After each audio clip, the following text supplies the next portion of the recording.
প্রতি বছরে আপনাদের ছত্রগাছিতে এই মাহফিলে এসে থাকি, এতে আপনারা খুশি না বেজার? আমার যেসব ভাইয়েরা রাস্তায় আছে আদব বলছে মাহফিলে আসা দরকার, এবং যারা উপরে পাড়ে বসে আছেন আপনাদের বিবেককে প্রশ্ন করুন, আপনি আপনার নবীর মাহফিলকেই অপমান করছেন। আপনি ওখানে বসেও শুনতে পাবেন আমি জানি, কিন্তু ইসলাম সৌন্দর্যকে পছন্দ করে। আপনাদের দায়িত্ব পারে না দাঁড়িয়ে থেকে, পারে না বসে, সেই যখন মাহফিলে এসেছেন নিচুই নেমে আসুন।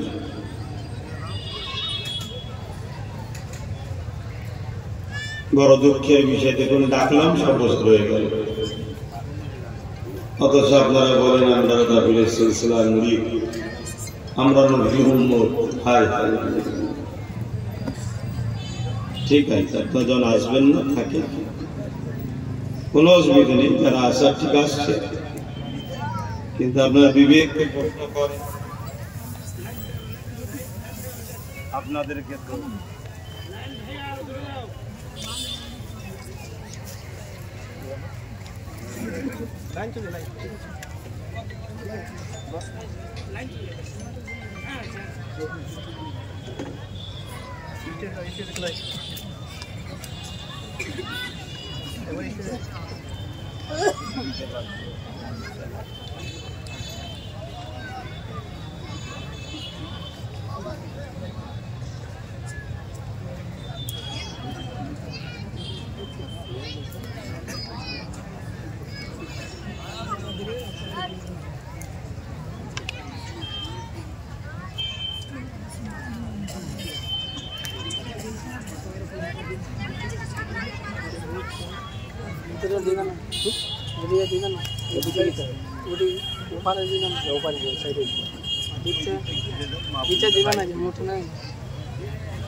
মেয়েরা ভিতরে ঘরে তো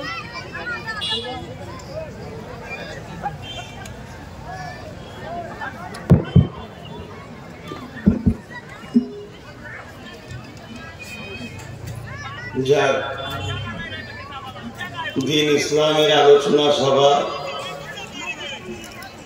কোরআন সুন্নাহর আলোচনা সভা প্রতি বছরে ছত্রগাছি বাপেরা, মায়েরা, ভাইরা, বোনেরা, বিশেষ করে যুবক ছেলেদের প্রচেষ্টা এই মাহফিল হয়ে আসছে। এবছর আলহামদুলিল্লাহ হচ্ছে। আমার পূর্বে আমাদেরই ভাই মুজাদ্দিদুজ্জামান আমিরুশ শরিয়াহ কুতুবুল আলম আল্লামা সৈয়দ আবু বকর সিদ্দিক ফুরফুরাবি আল কুরাইশি দাদা হুজুর রহমাতুল্লাহ আলাইহি সিলসিলা একজন আলেম খাদেম আমার মৌলানা ভাই ইসমাইল সাহেব, তিনি আলোচনা করছিলেন। এখন আমি গুনাহগার, এসেছি সংক্ষেপ সময় দিন ইসলামের গুটি কত কথা আলোচনা করব। সবই আমাদের জানা, তথাপি আল্লাহ কোরআনে বলেছেন ওয়াজ করো, মুমিনদের উপকারে লাগবে, আমার রাসূলকে বলেছেন।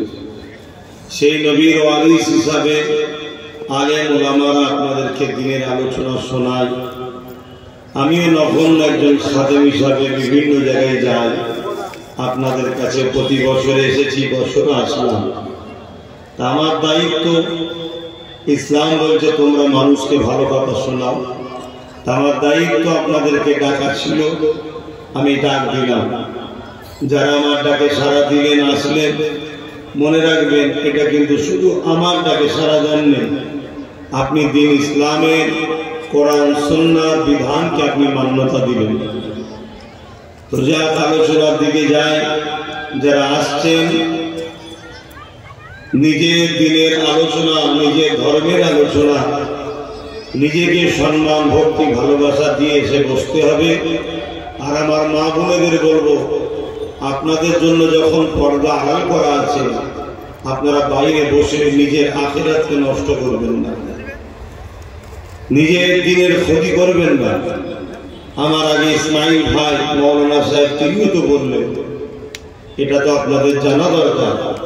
বড় দুঃখের বিষয়, আর সমাজে কিছু এমনও আলেম ওলামা বেরিয়েছে, এমনও পীরের নামে সব বাহির হয়েছে, ছেলে মেয়েকে সব এক জায়গায় করে দিচ্ছে।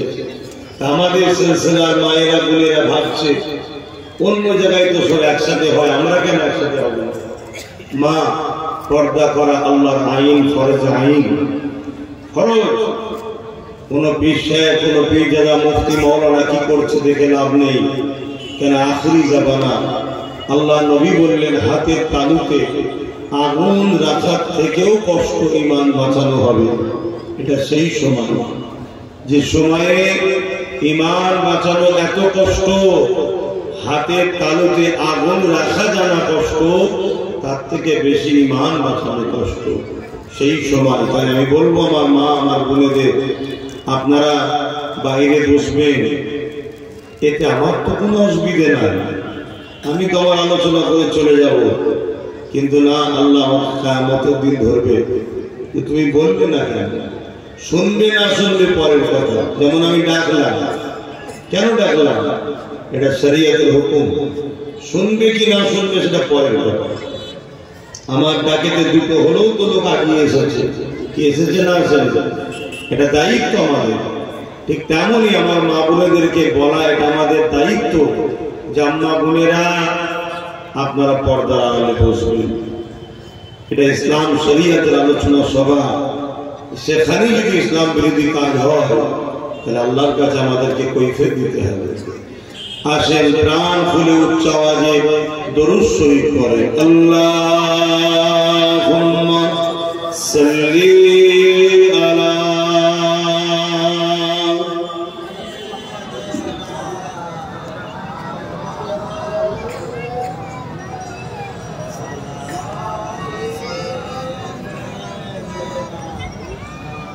আরেকটু ভক্তির সাথে পড়তে হবে দরুদ।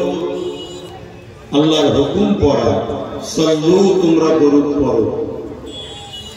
আমাদের জন্য বাবা, আমরা কিন্তু আজকে ধ্বংসের দিকে, আমাদের জন্য আজকে এ মারছে, ও মারছে, এ জুলুম করছে, ও জুলুম করছে, আমরা চারিদিকে বলছি না? আমিও তো আন্দোলন করছি, কিন্তু আন্দোলন করছি ঠিকই, কিন্তু হাকিকত কি বলছে? যে আমরা মার খাবার উপযুক্ত হয়েছি। খোদার বিনা হুকুম ছাড়া গাছের পাতা লড়ে না। এত বড় ভারতবর্ষকে প্রধানমন্ত্রী হবে, তাতে কি খোদার হুকুম না? কথা বলে, কোরআন তো দাওয়া দিচ্ছে, এই ইমানদারেরা, তোমরা ইমানদার দাবি করে যখন আল্লাহ রাসূলকে ছেড়ে দিয়ে অন্য কোন পিছনে তোমরা ছুটবে, আমি আল্লাহ তখন জালিম হুকুমতকে বসে আমি তোমাদেরকে সাইজ করব। এটা আল্লাহর হুকুম, এটা আল্লাহর ফরমান। আজকে আমরা গাফিল হয়েছি আল্লাহ থেকে, রাসূল থেকে, দ্বীন থেকে, শরিয়াত থেকে আমরা গাফিল হয়ে গেছি। এজন্য আমরা আমাদের পাওনা পাচ্ছি।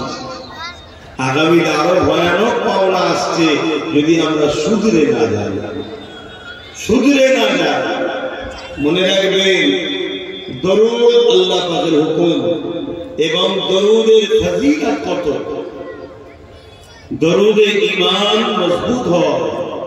দরুদ পড়লে আল্লাহ নবী বলছেন, সে আমাকে মহব্বত করলো, আমি নবীর শাফাআত সে পাবে। জোরে বলুন সুবহানাল্লাহ। নবীর শাফাআতের তো আশা আমরা সবাই রাখি, রাখি না রাখি না।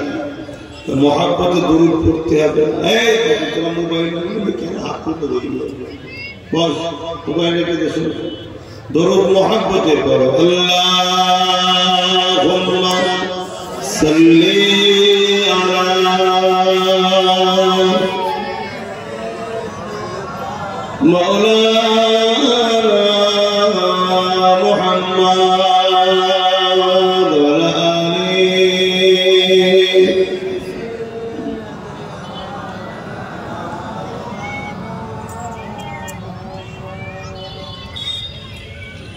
أعوذ بالله من الشيطان الرجيم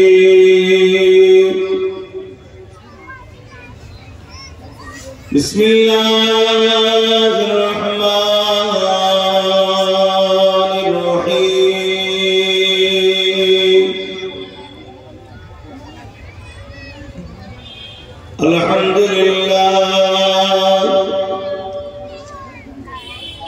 الحمد لله نحمده ونستعينه ونستغفره ونؤمن به ونتوكل عليه ونعوذ بالله من شرور أنفسنا ومن سيئات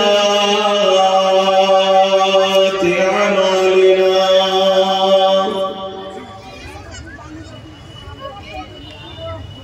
من يهده الله فلا مضل له ومن يضلله فلا هادي له ونشهد أن لا إله إلا الله وحده لا شريك له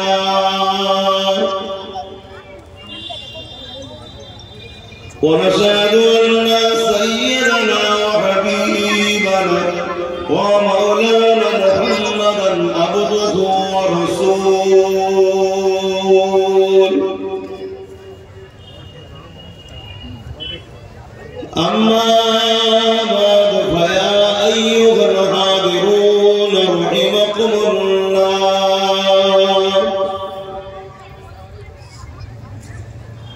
قال الله تعالى في كلام المزيد والفرقان الحميد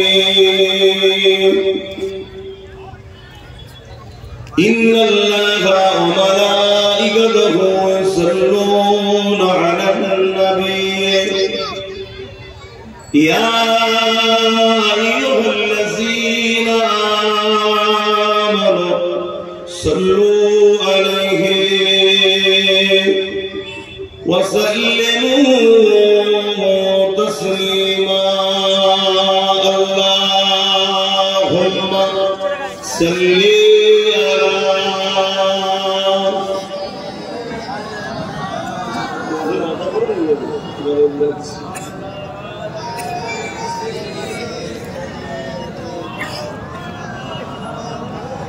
زمان खुले اللهم صل على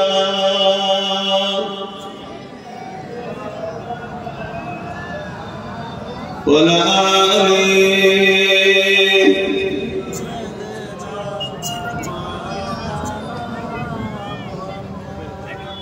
شدا ہے محشر میں لبائی لبائی جہاں امتوں نے پکارا محمد شرح محشر میں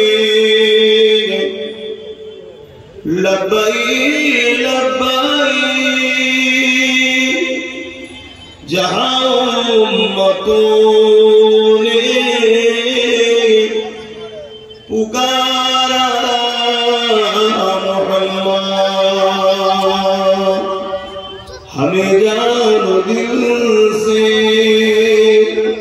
پیارا محمد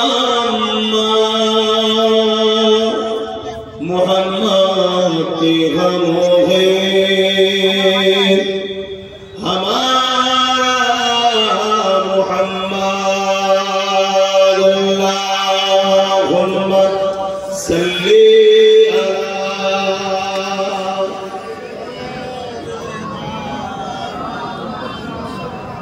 করে বিয়ে করতে পারবে যাবে হবে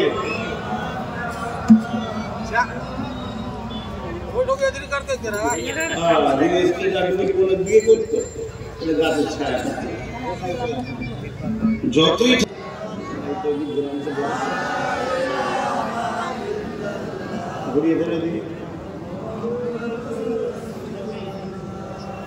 हस्बी रब्बी जल्लल्लाह मा फी क़ल्बी ख़ैरुल्लाह नूर मुहम्मद सल्लल्लाह हक़ ला इलाहा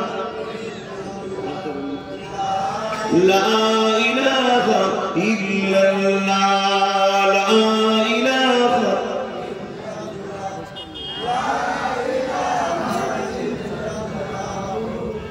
मुहम्मदुर रसूलुल्लाह हस्बी रब्बी जल्लल्लाह मा फी क़ल्बी ख़ैरुल्लाह नूर मुहम्मद सल्लल्लाह हक़ ला इलाहा इल्लल्लाह ला इलाहा जुर ला इलाहा इल्लल्लाह ला इलाहा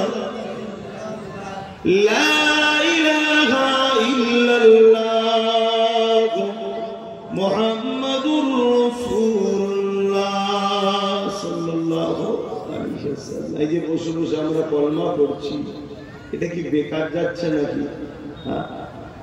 রোজ তো হয় না, কখনো একটা মাহফিল হলে সেই মাহফিলের বাহানায় হয়। সেসব মানুষ আর কই যারা ইলমে মারিফাতে শিক্ষার জন্য আল্লাহর ওলিদের দরবারে বায়াত হতো।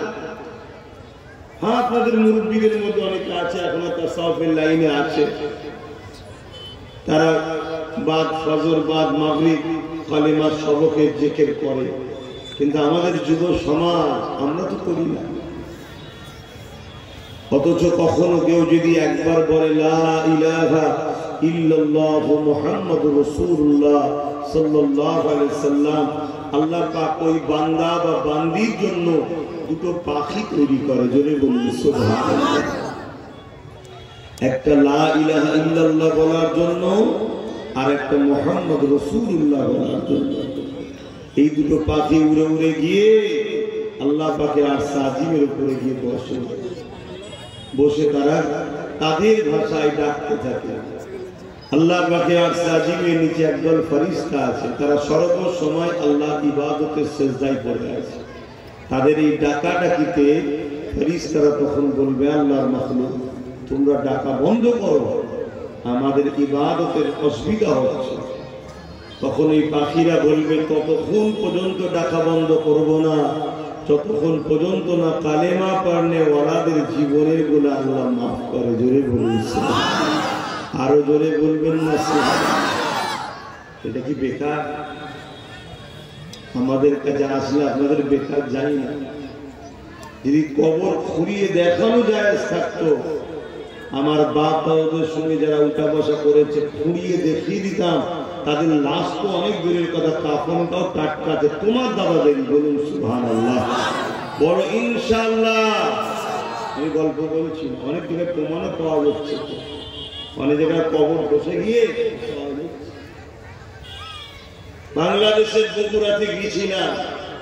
বগুড়ায় একজন দাদা হুজুরের খলিফা আছে, খলিফার ঘরে রান্না করতো মহিলারা। গরিব মানুষ অনেকে বাড়ি বাড়ি কাজ করে, রান্না করে দিতেন। বয়স্ক মহিলা, আল্লাহর হুকুম হয়েছে ইন্তেকাল হয়ে গেছে, হয়ে যাবার পর দাফন কাফন হয়ে গেল। 30 বছর পর নদীর পাড় ভাঙতে ভাঙতে ওই মাজারটা কবরটা ভেঙে বসে গেছে। লাশ তো আল্লাহ কারা টাটকা আছে, কাপড়ের কাফনটাও তখনও টাটকা রয়েছে। ভাবো, দেখো বিশ্বাসে মিলাই বস্তু তর্কে বহু। তর্কতে ইবলিস করেছিল আল্লাহ এক না একের অধিক, আর আমরা বিনা দলিলে মানি আল্লাহ এক। কোন দলিলের দরকার আছে? বিনা দলিলে মানি মালিক একজন। যার দলিল আছে সেটা মানা তো স্বাভাবিক ব্যাপার। প্রেম তো তখন যখন অত প্রমাণের প্রয়োজন নেই। আল্লাহ আল্লাহ কথা বুঝলেন? আমরা সেই গায়েবের উপরে বিশ্বাসী মানুষ, আমরা অদৃশ্যের উপরে বিশ্বাসী মানুষ আমরা। তাই কালেমা পড়লে ফজিলত এত। আল্লাহর ফেরেশতারা তখন দোয়া করে, যারা কালেমা পড়ে আল্লাহ তাদের জীবনের গুনাহ মাফ করে দেয়। জোরে বলুন সুবহানাল্লাহ। আমরা তো সবসময় পড়তে পারি না, একটা বাহানায় পেয়েছি একটু পড়াচ্ছি, বিরক্ত হচ্ছে, একটু জবান ছেড়ে ছেড়ে পড়ে। যুবক ছেলে বেশিরভাগ একটু জবান ছেড়ে ছেড়ে পড়ে। কালেমা লা ইলাহা ইল্লাল্লাহ, লা ইলাহা লা ইলাহা ইল্লাল্লাহ,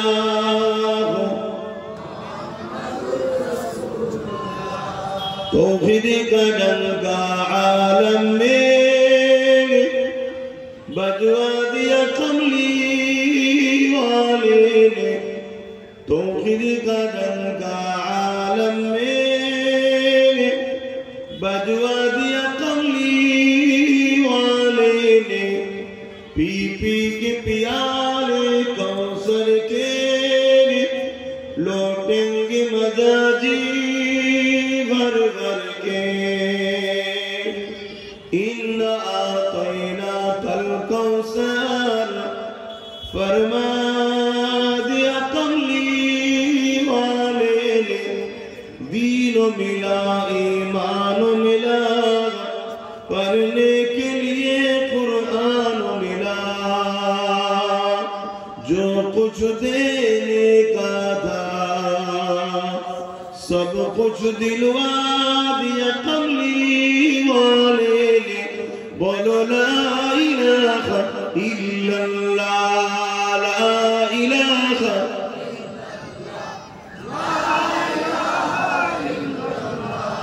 ला इलाहा इल्लल्लाह, ला इलाहा ला इलाहा इल्लल्लाह, मुहम्मदुर रसूलुल्लाह, अल्लाहुम्मा सल्ली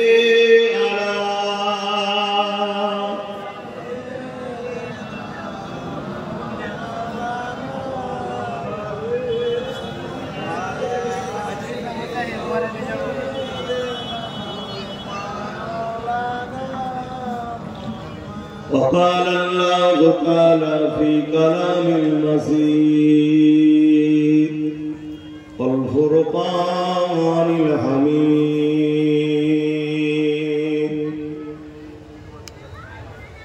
قل إن كنتم تحبون الله فاتبعوني يحببكم الله ويغفر لكم ذنوبكم والله غفور رحيم। আমার আব্বা জানেরা, আমার পর্দানিশিনা আম্মা জানেরা, বোনেরা, আমার নওজোয়ান তরুণীরা, যুবকেরা, ছোট ছোট বাচ্চারা, উলামা হযরত, হাফেজে কোরআন, নামাজি, মুত্তাকি, পরহেজগার, জাকিরিন, আল্লাহর বান্দা বান্দিরা, এ দুনিয়া আমাদের কারো জন্য চিরস্থায়ী নয়। আজ আছি কাল নাই, আজ আছেন কাল থাকবেন না। এই পৃথিবীটা হলো আমাদের জন্য একটা পরীক্ষার জায়গা। এই পৃথিবীতে হাজারো ধর্ম আছে, হাজারো মত আছে, হাজারো বিশ্বাস, হাজারো আকীদা রয়েছে। যার যেটা পছন্দ, যার যেটা মত, যার যেটা বিশ্বাস, তার কাছে একটা। তবে প্রত্যেকেই কিন্তু নিজের বিশ্বাস, নিজের পছন্দ, নিজের ধর্মকে প্রত্যেকেই কিন্তু খুব ভালোবাসে। আমাদেরকে আল্লাহ পাক বড় সৌভাগ্যবান করেছেন। আমাদের ধর্মের নাম হলো ইসলাম। আমাদের ধর্মের নাম মুসলমান নয়, আমাদের ধর্মের নাম ইসলাম। সালাম থেকে এসেছে, যার বাংলা মানে হলো শান্তি। এজন্য আল্লাহ আমাদের সৌভাগ্যবান করেছে। বললাম কোরআন মাজিদে কালামুল্লাহ শরীফে আল্লাহ নিজে বলছেন ইন্না দীনা ইনদাল্লাহিল ইসলাম, বেশক আমি আল্লাহ আমার মনোনীত পছন্দনীয় ধর্মের নাম হলো ইসলাম। জোরে বলুন সুবহানাল্লাহ। আল্লাহ আমাদেরকে ওই ঘরে জন্ম দিয়েছে, ওই দিনের অনুসারী করেছে যে দিনটাকে আল্লাহ নিজে পছন্দ করেন, নিজের মনোনীত। তাই শুকরিয়া আদায় করে আরো একবার বলি আলহামদুলিল্লাহ। কিন্তু দুঃখের সাথে বলতে হয়, তামাম পৃথিবীর দিকে তাকিয়ে দেখছি, আমেরিকা বলেন, ব্রিটেন বলেন, ফ্রান্স বলেন, জাপান বলেন, সব জায়গাতেই যেন ইসলামের পিছনে মানুষ লেগেছে। কেউ কোরআনের সমালোচনা, কেউ আমার আল্লাহকে নিয়ে, কেউ আমার রসুলকে নিয়ে, কেউ ইসলামকে ১৫০০ বছর বলা, নানা রকম ভাবে ষড়যন্ত্র চালিয়ে আসছে। আজকে দুর্ভাগ্যের বিষয়, আমাদের ভালোবাসার মাতৃভূমি ভারতবর্ষ যেন নতুন করে দেখছি একের পর এক ইসলামের বিষয়ে, কোরআনের বিষয়ে, রসুলের বিষয়ে, আল্লাহর বিষয়ে, মসজিদ মাদ্রাসার বিষয়ে নানা রকম ভাবে মিথ্যা ষড়যন্ত্র, মিথ্যা প্রপাগান্ডা চালিয়ে যাচ্ছে একদল মানবরূপী পশুরা। এর বিছানে আমরা যারা ইসলামের অনুসারী দাবিদার, আমাদের মধ্যে আবার বিরাট বড় ফাটল হয়ে আছে। হাজারো দল, হাজারো মত, হাজারো রকম ভাবে আমরা বিভাজন হয়ে আছি। তারপরেও আরো একটা বড় সমস্যা, আমরা যারা ইসলামকে মানছি সেই দরদ, সেই ভক্তি, সেই ভালোবাসাটাও নাই। ইসলামের উপরে আমাদের সেই গুরুত্ব, সেই দরদ, সেই ভালোবাসাটাও নাই। কেন? আমরা সহজে মুসলমান, আমরা ইসলামকে বড় সহজে পেয়েছি। আমরা জন্ম নিয়ে দেখেছি আপনার গ্রামে ছত্রগাছিতে মাহফিল হচ্ছে, হাজারো হাজারো মানুষ, আলেম উলামা, পীর সাহেব, পীরজাদারা যুগে এসেই যাচ্ছে। মাদ্রাসা দেখছি, মসজিদ দেখছি, দাড়ি দেখছি, টুপি দেখছি, কোরআন তেলাওয়াত দেখছি। এজন্য আমাদের ধর্মের উপরে অতটা গুরুত্ব নাই। কিন্তু ইসলাম এত সহজে আপনার ছত্রগাছিতে আসে না। এর জন্য লাখো মা সন্তান হারা হয়েছে, লাখো বাপ নিজের সন্তানকে কুরবানি করেছে, লাখো সন্তান এতিম হয়েছে, লাখো স্ত্রী বিধবা হয়েছে। তারপরে কিন্তু আজকে ইনসাফ ছত্রগাছিতে আছে। ইসলাম বলতে আমরা মনে করি দাড়ি, টুপি, নামাজ, রোজা, হজ, যাকাত, এগুলোই শুধু ইসলাম। অবশ্যই এগুলো ইসলাম, অস্বীকার করছি না। কিন্তু ইসলামের মূল স্রোত এগুলো নয়, তার আগে আরো 5 ছিল। এগুলো ব্যক্তি জীবনের আমল, একটা সামাজিক জীবনের একটা বিষয় রয়েছে। ইসলাম ইনসাফের নাম, ইনসানিয়াতের নাম, মানবতার নাম, প্রেমের নাম, সাম্যের নাম, গরিবের অধিকারের নাম, ক্ষুধার্ত মানুষকে খানা দিবার নাম, অন্যায়কে মিটাবার নাম, সত্যকে জিন্দা করার নাম, মা বাপের সম্মানের নাম, বড়দের সম্মান, ছোটদের স্নেহ। ইসলাম কাউকে ধোঁকা না দিবার নাম, ইসলাম কারোর সঙ্গে প্রতারণা না করার নাম, ইসলাম নিজের মাতৃভূমিকে ভালোবাসার নাম, পাশাপাশি নিজের সুন্দর জীবন গড়ার জন্য একত্ববাদ, এক আল্লাহকে বিশ্বাস রেখে তাকে সেজদা, নামাজ পড়ার নাম, রোজা রাখার নাম, মালদার হজ করার নাম, যাকাত দেওয়ার নাম, এ সবটা নিয়ে কিন্তু ইসলাম। জোরে বলুন সুবহানাল্লাহ। কিন্তু আজকে আমরা সেই জুলুমের শিকার হইনি যে জুলুম আইয়ামে জাহিলিয়াতের যুগে হতো। কন্যাগুলো জন্ম নিলে জেন্ত জেন্ত পুঁতে দেওয়া হতো। আমাদের মা গুলো তো জন্ম লিখি পুঁতে নেই। আমাদের মায়েরা জন্ম লিবার পরে বাপেরা কোলে তুলে বলেছে আমার মা হয়েছে, চোখে মুখে চুমা দিচ্ছে, বুকে করে ধরে রেখেছে। সেই দিন আমাদেরকে দেখতে হয়নি, তবে আগামী দিন দেখতে হয়তো হতে পারে। যেভাবে আমাদের গাফলতি যাচ্ছে আগামী দিন হয়তো দেখতে হতে পারে। কেন আজকে পৃথিবী জুড়ে অন্যান্য জায়গাতে খবর পাওয়া যাচ্ছে কন্যা সন্তান হলে হত্যা করে দিচ্ছে, ডাক্তারখানায় গিয়ে পেটের ছবি করছে, করে যখন ডাক্তারের থেকে জানতে পারছে যে সন্তানটা কন্যা আছে, তাকে বিভিন্ন ভাবে বশ করে অপারেশন করে মেরে দেওয়া হচ্ছে। আমাদের মা বোনেরা সেই কষ্ট পায়নি, তবে আমার মা বোনেদের উচিত সন্তানদের ঘরে ছোটবেলা থেকে ইসলামের প্রেম, ইসলামের ভক্তি, ইসলামের ভালোবাসা শিক্ষাকে দরকার। যদি আমাদের সে শিক্ষা থাকতো, সে দরদ থাকতো, অতি সত্য কথা বলছি, তাহলে মানুষ ওই মোটর সাইকেলে বসে বসে অশান্ত না। দেখুন পাড়ে দাঁড়িয়ে দিয়েছে, মনে হচ্ছে আমাদের ইসলামের ধর্মের মনে হচ্ছে খেলা হচ্ছে, কিছু পাড়ে দাঁড়িয়ে দিয়েছে। এটা হচ্ছে আমাদের দুর্বল। আমি জানি আমার বলাতে ওদের কিচ্ছু যায় আসবে না, কেন খতামাল্লাহু আলা কুলুবিহিম, যাদের অন্তরে আল্লাহ মোহর মেরে দেয় তারা হিদায়াত হয় না। কিন্তু আপনারা যাতে আগামী দিন এরকম না হন তাই জন্য শিক্ষা দিচ্ছি।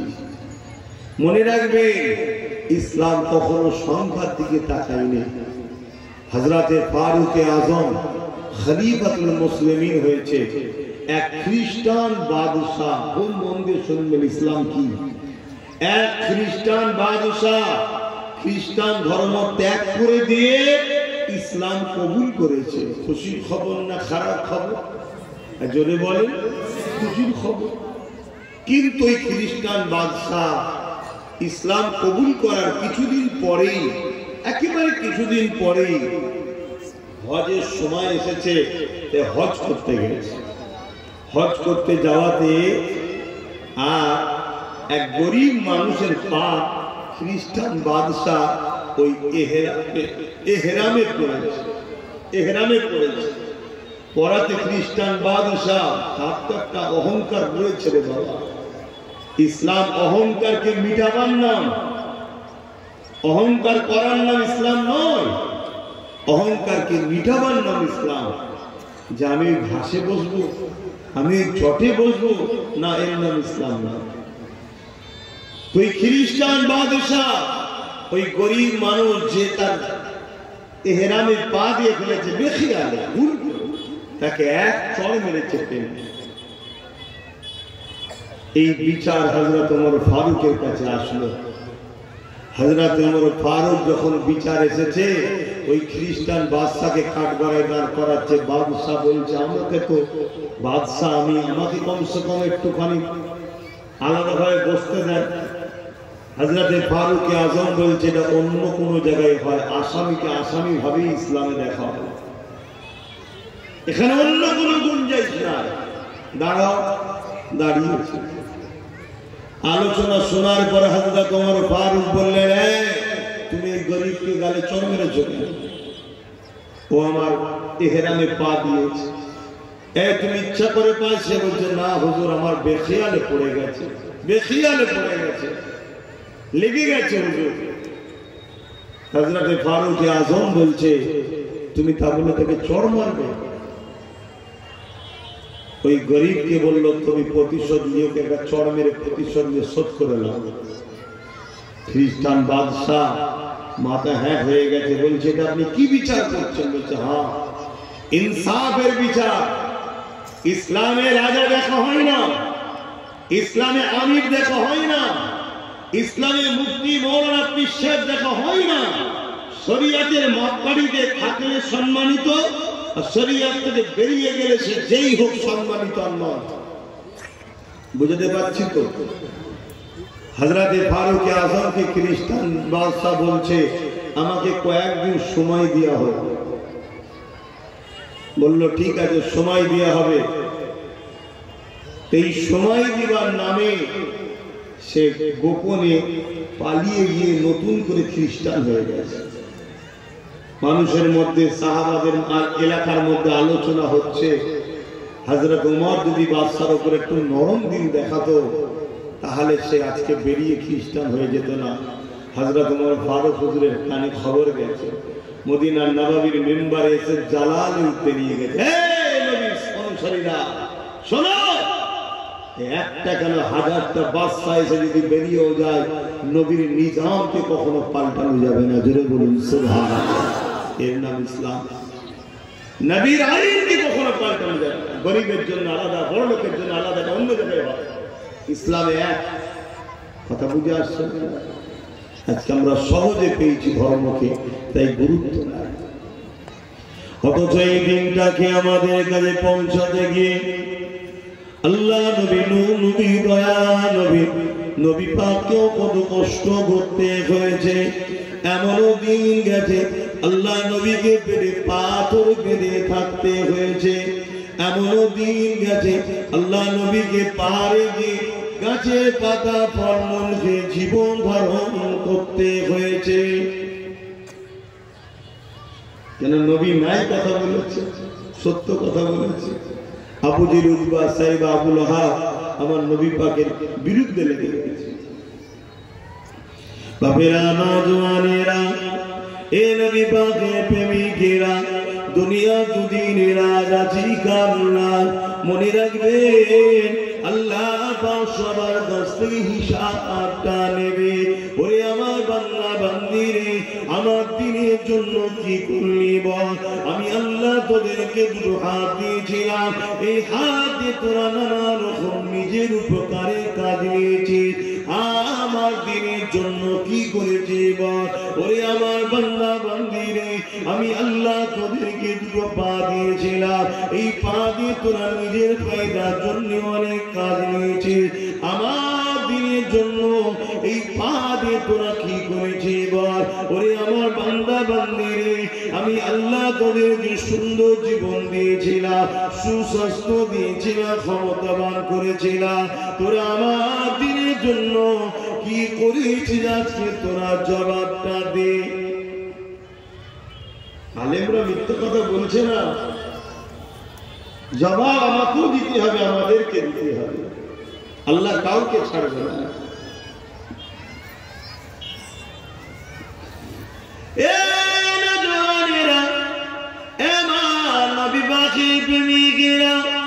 তাই তো বুঝাতে বারবার চাই, ইসলামকে মহব্বত করেন, ভালোবাসেন, পেয়ার করেন, নিজের ধর্মের উপরে ভক্তি মহব্বত রাখেন, নবী পাকের দেখানো রাস্তাতে জীবন করার চেষ্টা করে।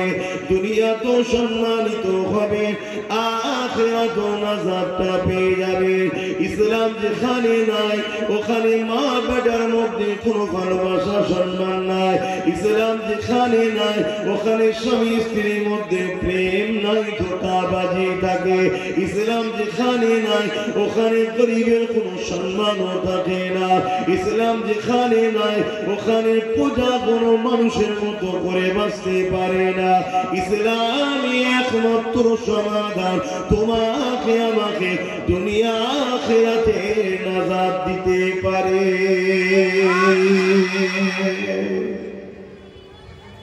কিন্তু আমরা তো নামে ইসলাম মানি, সবাই ইসলাম মানি বলি, শুধু মুখ দিয়ে বলে দিবার নাম তো মানানো, ওটাকে তো বাস্তবে দেখাতে হবে।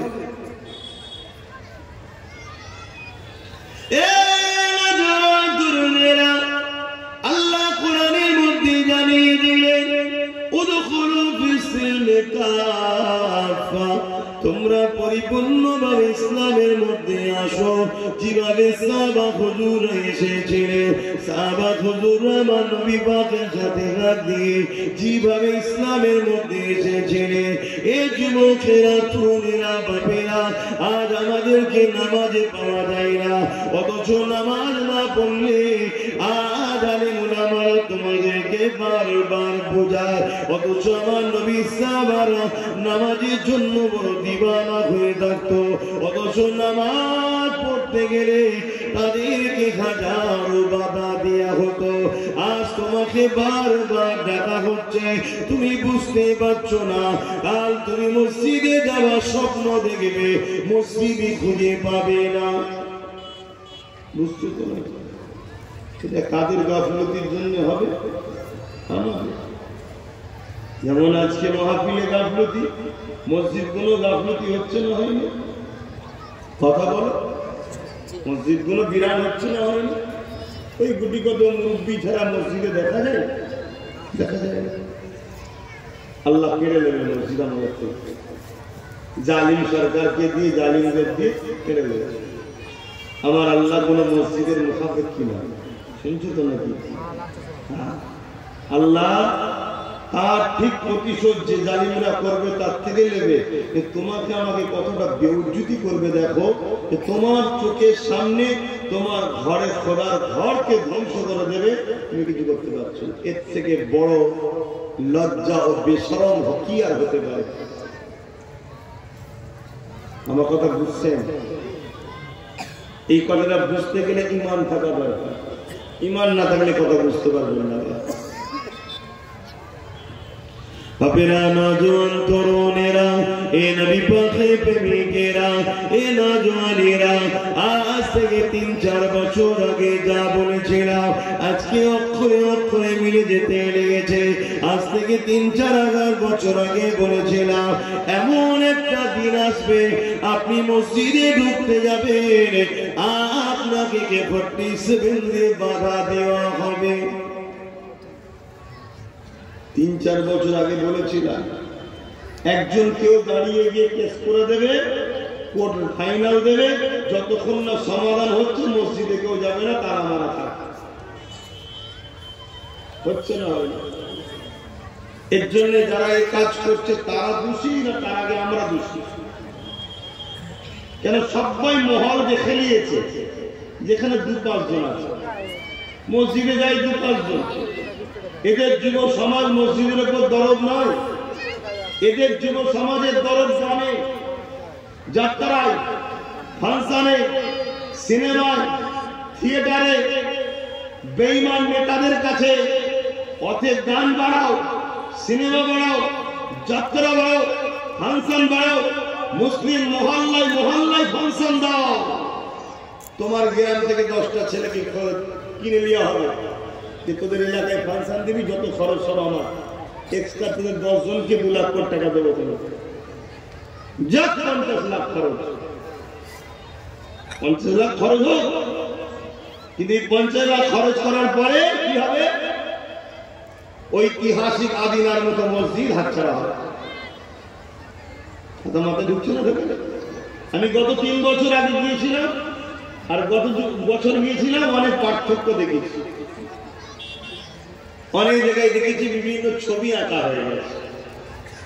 গত 4-5 বছর আগে গিয়েছিলাম ছবি ছিল না, এখন দেখছি কি ছবি আঁকা। কেন? পাহাড় আঁকারও ওদের, সব ওদের গোপনে আঁকা হচ্ছে। কালকে সে বলবে এই তো আমাদের। এর জন্য দোষ কারা? বলেন বলেন, কাদের দোষ? আমি একটা জিনিস বুঝাতে চাইছি, এদের জন্য দোষী কারা? আমরা। আমাদের গাফলতির জন্যই তো হচ্ছে। আমাদের যুব সমাজ যদি আবাদ রাখতো, আমাদের যুব সমাজে যদি যাতায়াত থাকতো, তাহলে কেউ কথা বলতে পারতো না, আজকে অপমান হতো। আমাদের জন্য যদি খোদার পর অপমান হয়, তাহলে খোদা কি আমাদের শান্তিতে রাখবে? কথা বলছে না তো। তাই আমরা চোখের সামনে দেখছি একটা 80 বছরের মুরব্বী বাপের দাড়ি ধরে কাঁচি দিয়ে কাটছে আর গালে চড় মারছে, বলছে এই স্লোগানটাকে। দেখছেন না? দেখেন না? আপনি ভাবেন এটা আমার বাপ নয়, ওটা তোমার বাপ না হতে পারে, মুসলমান তো। অতএব তোমার যদি ঈমান থাকতো, তুমি মাটি ফেটে দাও, আমি ঢুকে যাই, এটা মনে করতে যে হাই রে এই জিনিস দেখতে হচ্ছে। এর চেয়ে বড় অসভ্যতা লজ্জার কি আছে যে আমার বাপ সমতুল্য মুরব্বীর গালে চড় খেতে হচ্ছে আর দাড়িটাকে কেটে দিচ্ছে, আমরা কিছু করতে পারছি না। এটা হচ্ছে অপমানিত করে আমাদেরকে বেউজ্জতি করা হচ্ছে। আমার আজ বুঝছেন না? বোঝেন না? ভাবতো আমার বাপ তো না, কালকে তোমার বাপের সঙ্গে হবে না এমন ভাবছো কেন? আজকে কারো বাপের সঙ্গে হয়েছে সেটা তোমার বাপ লাগছে না, ঠিক আছে, কালকে তোমার বাপের সঙ্গে হবে না কি মানে আছে? মুসলমান ঘরের ছেলে মেয়েরা, তরুণীরা, এ নবী পাকে প্রেমিকেরা ফোন আমাকে বুঝবেন না। আল্লাহ নবী বড় কষ্ট করে দিন ইসলামটা দিয়ে গেছে, আমাদের উপরে দায়িত্বটা কিয়ামত পর্যন্ত রয়েছে। আমরা যদি সেই নবীর দিনকে নিয়ে তামাশা বানাই, আল্লাহ অবশ্যই আমাদেরকে বেউজ্জতির মরণ দেবে এবং পরকালে আল্লাহ পাক আযাবে জাহান্নামটা দিয়ে দেবে। এ আমাদের দায়িত্ব রয়েছে। দুনিয়া জমিনে যেমন সংসারকে দেখতে হবে, দুনিয়া জমিনে যেমন হালাল ইনকাম করতে হবে, দুনিয়াদারি করতে হবে, তার পাশাপাশি মনে রাখবে এই কাজগুলোকে ধর্ম অনুযায়ী করতে হবে এবং নিজের ধর্মের উপরে ভক্তি ভালোবাসা রাখতে হবে। এর মানে এটা নয় অন্য কারো ধর্মের উপরে তুমি আঘাত দেবে না। ইসলাম কাউকে আঘাত দিতে শেখায় না, আমরা দিইনি, কখনো দিয়েছি না।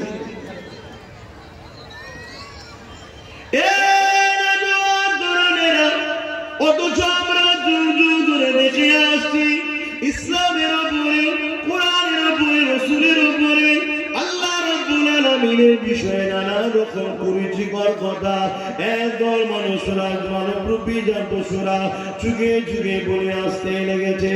মনে রাখবেন এতে আমার আল্লাহ পাকের কোনো অসুবিধে না, আমার রাসূলুল্লাহ কোনো অসুবিধে না। কোরআন এমন একটা কিতাব যেটা আছে মিটাবার কোনো ক্ষমতা না, এতে কোরআনেরও কোনো অসুবিধে না, এতে আমার ইসলামেরও কোনো অসুবিধে না। মনে রাখবেন তোমার আমার প্রেমের ইজহারটা তাহলে কি হলো? আল্লাহ নবী যখন দুনিয়া থেকে চলে গেলেন, এই সময় একটা ব্যক্তি বেরিয়েছিল মুসাইলামাতুল কাজ্জাব। সে আমার নবী পাকের খাতমে নবুয়তের বিরোধী করে এমন করে সে দাবি করেছিল আমি শেষ নবী। সে নিজেকে নবী দাবি করেছিল। আল্লাহ নবী সাহাবাকুল্লাহ হযরত আবু বকর সিদ্দিক তখন খলিফাতুল মুসলিমিন ছিলেন। তিনি সাহাবা হুজুরদেরকে নিয়ে মিটিংয়ে বসে গেলেন। ওই মিটিংয়ে আলোচনা করতে লাগলো। হযরত আবু বকর সিদ্দিক জিজ্ঞাসা করতে লাগলো, হে আমার নবীর অনুচরেরা, সাহাবারা, বলো তো দেখি খাতমে নবুয়তের বিরোধী করে মুসাইলামাতুল কাজ্জাব নিজেকে নবী দাবি করেছে। বিদেশি শক্তির ইসলামের দুশমন যারা, তারা মুসাইলামাতুল কাজ্জাবকে সাপোর্ট করছে, তাকে অর্থ দিয়েছে, সৈন্য দিয়েছে, অস্ত্র দিয়েছে, তাকে ক্ষমতা সুযোগ দিয়েছে। তাই সে ক্ষমতার জোরে নিজেকে নবী দাবি করেছে।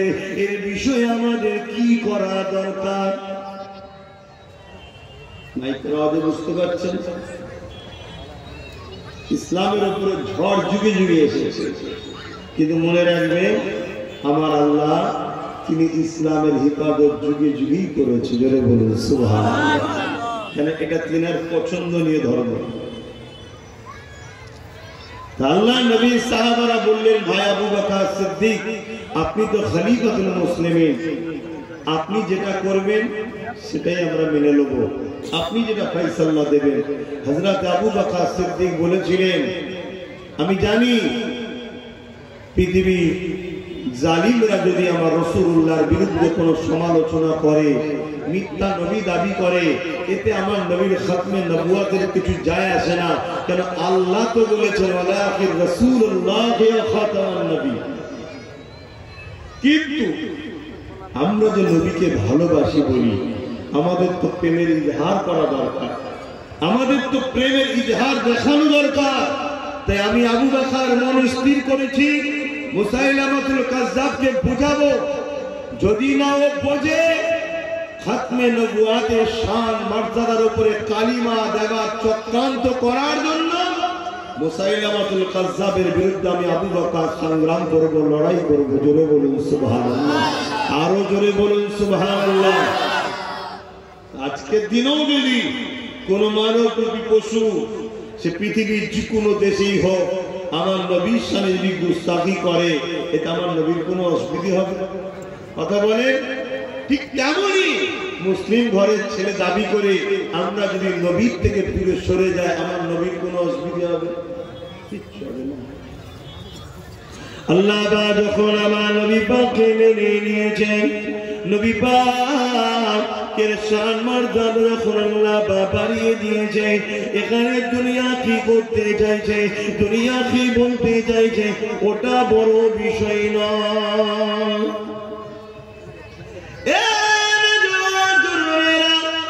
আল্লাহ নবী এখন দিনের পূজা করতে লেগেছে, মক্কা আমার নবী পাকের কথা মানতেছে না, অথচ আমার নবী পাকের সঙ্গে খারাপ ব্যবহার করতে লেগেছে। ঠিক এমনই সময় আমার নবী পাক ঘরে হুজরায় বসে কাঁদতে লেগেছে। আর এই জমিনে মানুষ আল্লাহকে মানতেছে না। এই সময় আমার আল্লাহ বা আমার দিয়ে বলেছিলেন, হে আমার হাবিব, দুনিয়া মানুষ আপনাকে মানুষ চাই না মানুষ, আমি আল্লাহ আপনাকে নবী বলে মেনে নিয়েছি। আমার হাবিব, দুনিয়ার মানুষ যদি আমাকে না মানে, এতে আমি আল্লাহ আমার কোনো ক্ষতি হবে না। দুনিয়ার মানুষ যদি আমাকে না মানে, এতে আমি আল্লাহ আমার কোনো শান খাটো হবে না। আমার হাবিব, দুনিয়ার মানুষ যদি আমার নাফরমানি করে, আমার আল্লাহ পাকের রাজত্বের কোনো ক্ষতি হবে না। আমার হাবিব, আমি জানতে চাই আপনি কি আমাকে আল্লাহ বলে মেনে নিয়েছেন? আমার রাসূলুল্লাহ সাদা গোলটা আসমানের দিকে তুলে বলেছিলেন, লা ইলাহা ইল্লাল্লাহ, আল্লাহ আমি মুহাম্মদ রাসূলুল্লাহ আপনাকে ছাড়া অন্য কোনো ইলাহকে মানি না, অর্থাৎ কোনো ইলাহা নাই, যিনি আছেন আল্লাহ, আপনি, আপনাকে আল্লাহ বলে মেনে নিয়েছি।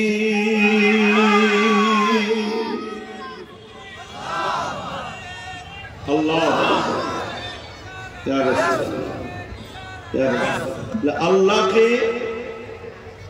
নবী মেনে নিয়েছে, নবীকে আল্লাহ মেনে নিয়েছে, আমাদের আর প্রয়োজন আছে কারো? কথা বলে। এখন আমরা যদি কপালওয়ালা হতে চাই, আল্লাহ ও রাসূলকে মেনে নিতে হবে, আর মানার মতো মানতে হবে, মুখে দরদ দিলে হবে না।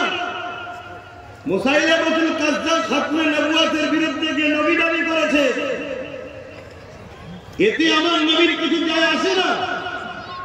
উদাহরণ দিবার জন্য বলছি, বিরাই জায়গায় বলে থাকি, আকাশে রাত্রিরে চাঁদ উঠলে দেখবেন কিছু কুকুরের খসলত আছে, আকাশ মুখো হয়ে চাঁদের দিকে ঘেউ ঘেউ করে, বা এতে কোনো চাঁদের অসুবিধা হবে? ঠিক তেমনই মানুষের মধ্যে কিছু মানুষ আছে, বারবার আমার রাসূলের শান নিয়ে, দিন ইসলাম নিয়ে, কোরআন নিয়ে, আল্লাহ নিয়ে ঘেউ ঘেউ করে। পৃথিবীর এই মানব জীবীর যত কুকুর আছে, সবাই যদি ঘেউ ঘেউ করে, আমার রাসূলের কিচ্ছু অসুবিধা হবে না। এই মুসাইলামাতুল কাজ্জাব কেন? হাজারো কাজ্জাব যদি নবী দাবি করে, আমার নবী কিন্তু শেষ নবী থাকবে। জোরে বলুন সুবহানাল্লাহ, আরো জোরে বলুন সুবহানাল্লাহ। কিন্তু আবু বকর সিদ্দিক কি বললেন?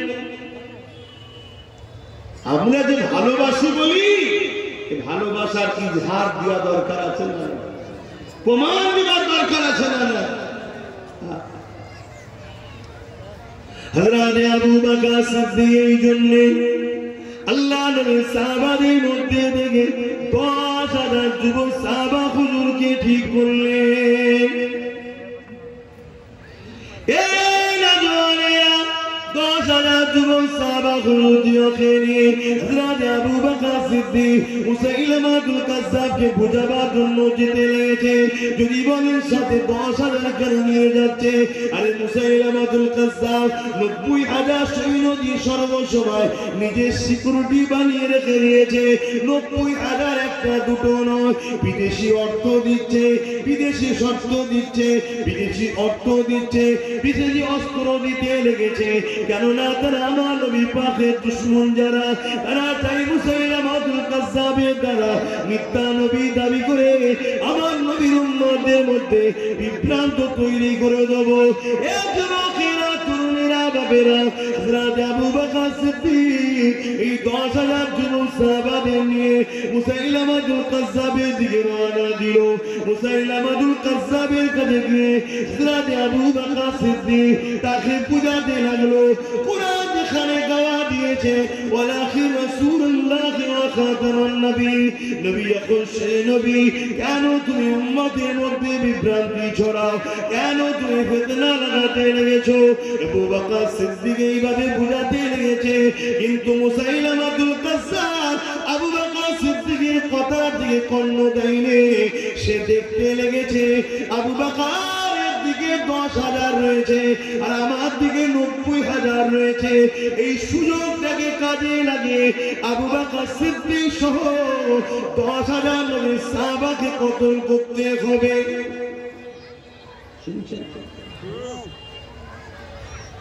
ওকে গেছে বুঝাতে যাতে পরিবর্তন হয়, ওরও কপাল ভালো হবে, সমাজের মধ্যে বিভ্রান্তি ঝগড়া ফাসাদ বন্ধ হবে। কেন মিথ্যুক কাজ্জাব। আর ও মনে মনে ভাবছে আবু বকর সিদ্দিকের তো 10,000 আর আমার 90,000। এই সুযোগ কি হাতছাড়া করলে হবে না?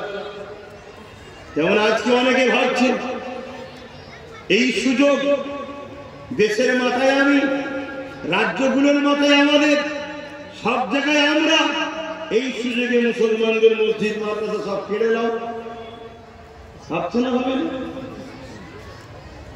হ্যাঁ হ্যাঁ হ্যাঁ, চেষ্টা করলে আমাদের গাফলতির জন্য হাজারো লক্ষ কোটি মুসলিম মা বাপ ভাই বোন বাচ্চাদের খুনে হয়তো জমিন লাল হয়ে যাবে। আমরা অন্যায় করেছি, তার ঋণ শোধ করতে হবে। কিন্তু কেউ যদি মনে করে এই সুযোগে ইসলামকে মিটিয়ে দেব, মসজিদ মিটিয়ে দেব, কোরআন মিটিয়ে দেব, গরিবের নামাজের মাজারকে ভেঙে দেব, তাহলে তাদের বিষয় জানিয়ে দিই, মনে রেখে দিই আমার আল্লাহ তিনি যিনি পৃথিবীর রাজা নমরুদকে একটা খোঁড়া মশা দিয়ে মিটিয়ে দিয়েছে। জোরে বলুন সুবহানাল্লাহ, আরো জোরে বলুন সুবহানাল্লাহ। যদি কারো এই নেশা জাগে, ক্ষমতার আসনে বসে এই নেশা যদি জাগে, এই সুযোগে সব জায়গায় আমাদের লোক যা খুশি বিল পাস করে নেব, যা খুশি কোর্ট থেকে আইন বার করে নেব, যা খুশি কোর্ট থেকে রায় বার করে নেব, সব আমাদের গরিবের নামাজের মাজার থেকেও তুলে দেব। শুনে রেখো জালিমেরা, ওটা অন্য কেউ নয়, ওটা শেরে খোদা আলীর বেটা। ওসার সঙ্গে পাল্লা দিতে গেলে দুনিয়ায় থাকার বেশি দিন হবে না, এটাও শুনে রেখে দিও। কথা মাথায় ঢুকছে না? ঢুকে না কেন? ইতিহাসের পাতা প্রমাণ দিচ্ছে যুগে যুগে জালিমরা সংখ্যা কম দেখে আর দুর্বল দেখেই ঝামেলা করতে গেছে। ভাবছে আবু বকর সিদ্দিকের তো 10,000, আমার 90,000। এই সুযোগে কাজে লাগায়। যেমন বদরের জমিনে আবু জেহেলকে নবী কিন্তু বুঝিয়েছিল, তুমি কেন মদিনার উপরে হামলা করতে এসেছো? মক্কা থেকে তোমরা আমাদের উপর জুলুম করলে আমরা তো হিজরত করে চলে এসেছি। তুমি মক্কায় আছো, মক্কা শাসন করছো, মক্কালে থাকো, কেন মদিনার মানুষের উপর জুলুম করতে আসছো?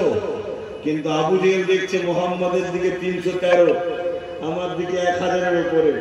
ওর হাতে মুহাম্মদ রাসূলের হাতে তরোয়ার নাই, সাহাবাগণের হাতে 313-র হাতে তরোয়ার নাই, আর আমাদের হাতে তীর বল্লম তরোয়ার রয়েছে। এই সুযোগে পুরো গুড়া সমেত মিটিয়ে দেব। এই যে নেশা, ক্ষমতার নেশা, মনে রেখে দিও আমার কওমের যুবক, আমার আল্লাহ আগাছা দ্বারা কিছু করে না, সলিকের দ্বারাই করে, সলিকের দ্বারাই করে। আমি আবার বলছি, যত লড়াই হোক না কেন, বিজয় ইসলামেরই হয়েছে, হচ্ছে, হবে। জোরে বলুন সুবহানাল্লাহ। কিন্তু হ্যাঁ, আমি এটাও স্বীকার করছি, আমাদের গাফলতির জন্য আমাদের যুব সমাজের লাখো কোটি যুবককে মৃত্যুবরণ করতে হবে, লাখো কোটি মা বোনের ইজ্জত চলে যাবে, লাখো কোটি বাচ্চাদের খুনেতে জমিন লাল হয়ে যাবে। এর জন্য আমরা দোষী। আমাদের না ধর্মের উপরে টান, না আল্লাহর মহব্বত, না নবীর প্রেম, না দিন ইসলামের আখলাক আমাদের মধ্যে আছে। এজন্য আল্লাহর সাহায্য আমরা পাবো না, তাই আমাদের ক্ষতি হবে। কিন্তু ইসলামের উপরে আল্লাহর সাহায্য আছে, ছিল, আছে। ঠিক গুটি কত সলিড যখন হয়ে যাবে, ওই সলিডের দ্বারাই আল্লাহ আবার ইসলামকে আগিয়ে নিয়ে যাবে। জোরে বলুন সুবহানাল্লাহ। সমীক্ষা বলছে 1945-এ ইউরোপ দুনিয়া 1945-এ ইউরোপ দুনিয়া ইসলামের হাতে চলে আসবে। জোরে বলুন সুবহানাল্লাহ। কি বুঝছেন? আমার ঘরের ছেলে ইসলাম থেকে বেরিয়ে যাচ্ছে, আর যাদের ঘরে ইসলামের জন্ম নয় তাদের ঘরের ছেলে ইসলামে আসছে। আমার আল্লাহ তার কোরআন, তার হাবিব, তার দ্বীনকে কার উপরে রাখবে তিনি ভালো জানে। তোমায় দিয়েছে, তুমি গুরুত্ব দিওনি, কেড়ে নিয়ে অন্য ঘরের ছেলেকে কলমা পড়িয়ে তার হাতে তুলে দেবে। শুনছো আমার যুবকরা? যদি নিয়ামত রাখতে পারো তো রাখো, তোমার হাতে থাকবে। যদি না রাখো, ওই ইউরোপ দুনিয়ায় তৈরি হচ্ছে লাখো কোটি যুবক যুবতীরা সব ইসলাম কবুল করছে। দেখো না আমার ভারতবর্ষে এই মাসের 6 তারিখে বাবরি মসজিদে যে প্রথম আঘাত দিয়েছিল তাকেই আল্লাহ কলেমা পড়িয়েছে, তার দ্বারা 100-এর উপরে মসজিদ আল্লাহ করিয়ে দিয়েছে। কথা বুঝছে? অতএব আল্লাহ যে নিয়ামত দিয়েছে এই নিয়ামতকে ধরো। এত গাফলতি ভালো নয়, এত গাফলতি, এত উদাসী ভালো নয়। বলে যাওয়ার ডিউটি আছে বলছি, না বললে আল্লাহ আমাকেও করবে। তুই বললি না, তাই বলি। আজকে কিছু মানুষ ক্ষমতার জোরে গরিবে নামাজের মাজারকে নিয়ে ষড়যন্ত্র শুরু করেছে। খবর আছে না?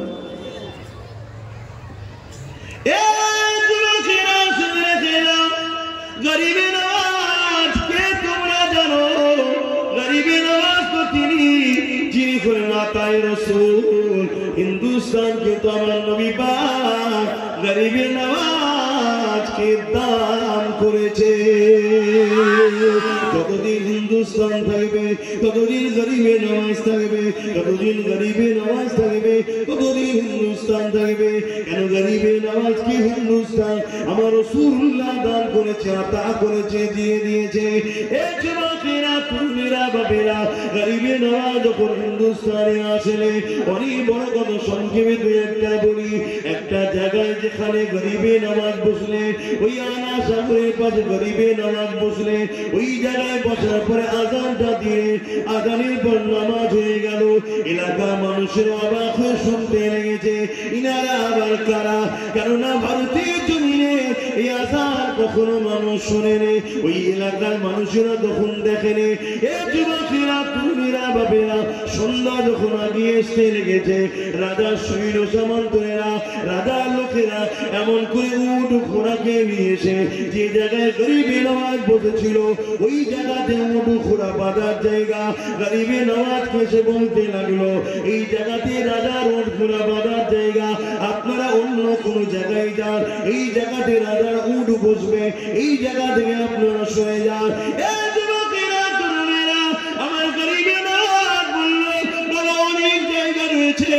যেখানে খুশি পাবো না বাবা, এই জায়গাটাই কেন বানতে হবে?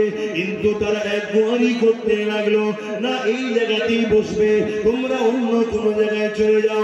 আমার গরিবে নওয়াজ ডাক দিলে, বাবা বাহাউদ্দিন চলো বাবা, বাবা কুতুবউদ্দিন চলো বাবা, এখানে রাজা ঘোড়া যখন বসবে, ওই ঘোড়াটা আগমন করে রাজার উট যখন বসবে, ওই উটই তখন বসে যায়। এ যুবকেরা, তরুণেরা উট তো বসে গেল, পরের দিন আবার চড়াই নিয়ে যাবার জন্য, এমন করে খাস বিভিন্ন জায়গায় চড়াবার জন্য নিয়ে যাবার জন্য যারা উটের দায়িত্ব ছিল, তারা যখন উঠাতে লেগেছে, ওই উটকে আর উঠাতে পারছে না, হাজারো আঘাত করছে, উঠাতে পারছে না। রাজা পৃথ্বীরাজের কাছে খবর চলে গেল, পৃথ্বীরাজের কাছে সব ব্যাপারটা যখন শুনে বলল, পৃথ্বীরাজ বুঝতে পেরে গেল। ওই সময় পৃথ্বীরাজ হাত রেখে দিল, আমার গরিবে নওয়াজের কাছে পাঠিয়ে দিল যে অবলা পশুগুলো খেতে পাবে না। গরিবে নওয়াজ বলেছিলেন, ইসলাম কখনো কাউকে কষ্ট দেয় না, তিনার হুকুমে বসে রয়েছে, ওই উটেদের কাছে গিয়ে বলো তিনার হুকুমে উঠে যা, উঠতে লাগবে। বলার সাথে সাথে ওই উট গুলো উঠতে শুরু করে দেয়।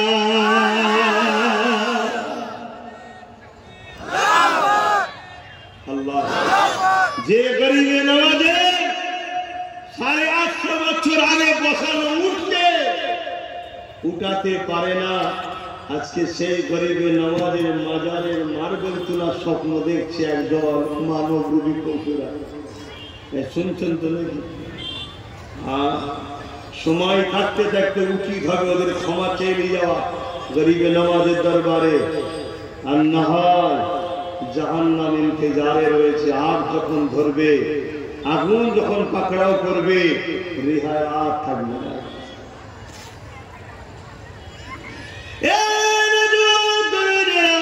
অনেক বড় কথা, গরিবের নওয়াজের উপরে পৃথ্বীরাজ চৌহানের রাগ বেড়ে গেল।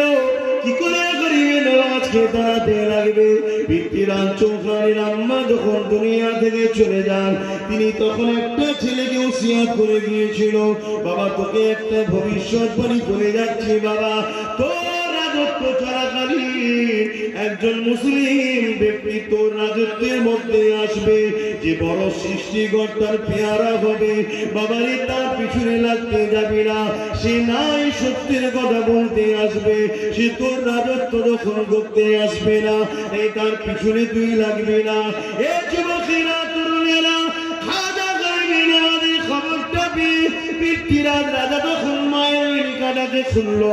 মায়ের লিখাটা খুলে যখন দেখতে লাগলো, মা বলতে লেগেছে বাবা তোর রাজত্ব চলাকালে একজন মুসলমান আসবে বাবা, যে তোর রাজত্ব নিতে আসবে না, সে মানুষকে ইনসাফ দিতে আসবে, মানুষের অধিকার ফিরিয়ে দিতে আসবে, গরিবদের মুক্ত করতে আসবে, কিতদাস প্রথা বন্ধ করতে আসবে, উঁচু নিচুর ভেদাভেদ বন্ধ করতে আসবে। তার পিছনে লাগবে না বাবা। অহংকার রাজা রাজত্বের গরমে পড়ে যখন এই লিখাটা দেখলো, ওই লিখাটা মায়ের লিখা না মেনে নিয়ে সে মনে মনে বলতে লাগলো, আমার মা যখন এই লিখাটা লিখেছিল বা ওসিয়াত করেছিল, তখন আমার মায়ের বয়স ছিল 90 বছর। মাথা ঠিক ছিল না মায়ের? বয়স হয়েছে, মায়ের ঠিক ছিল না। যদি মেনে নিত, ধ্বংস হতো। ক্ষমতার অন্ধকার, ক্ষমতার যুগ।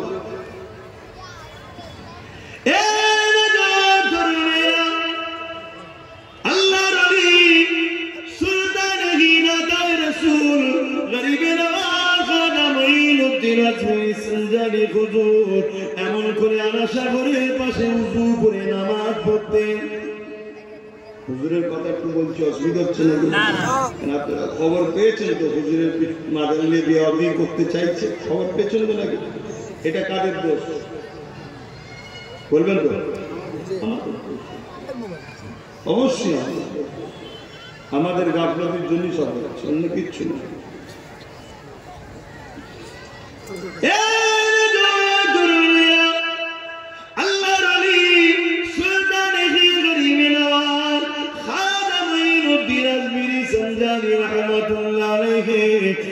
সাগরে উযু করতেন। ওই আনা সাগরটা ছিল রাজার জন্য স্পেশাল। ওই জায়গাতে মুসলমান উযু করে নামাজ পড়ে, খাওয়া দাওয়া করে, পানি খরচ করে। এই খবরটা যখন পৌঁছে যায়, এমন করে গরিবে নামাজের কাছে সৈন্য পাঠিয়ে দেওয়া হয়, তেনাদের ঘরে আনা সাগরের পানি ব্যবহার করতে নিষেধ করা হয়। এ যুবকেরা, তরুণীরা, বাপেরা, এই গরিবে নামাজ হযরত কুতুবউদ্দিন কাকি রাহমাতুল্লাহ আলাইহি বললে, বাবা কুতুবউদ্দিন রে, যাও বাবা এক লোটা পানি তুলে নিয়ে আসো, না জানি আর তো পানি ব্যবহার করতে দেবে রে বাবা। এক লোটা পানি তুলে নিয়ে এসো বাবা। আমার গরিবে নামাজের হুকুম শুনে যখনই দেয়া খলিফা মুরিদ যখন পানিটা উঠাতে লাগলো, ওই সময় দেখা যায় সমস্ত পানি ওই লুটার মধ্যে চলে আসে। আরো জোরে বলুন সুবহান। হাদিস পাকের মধ্যে আছে, আল্লাহর ওলিরা দুনিয়া থেকে চলে যাওয়ার পর 70 গুণ পাওয়ার বেড়ে যায়। দুনিয়ায় থাকা অবস্থায় যদি গরিবের নামাজ এটা দেখায়, চলে যাওয়ার পর পাওয়ার কত বাড়ে? 70 গুণ।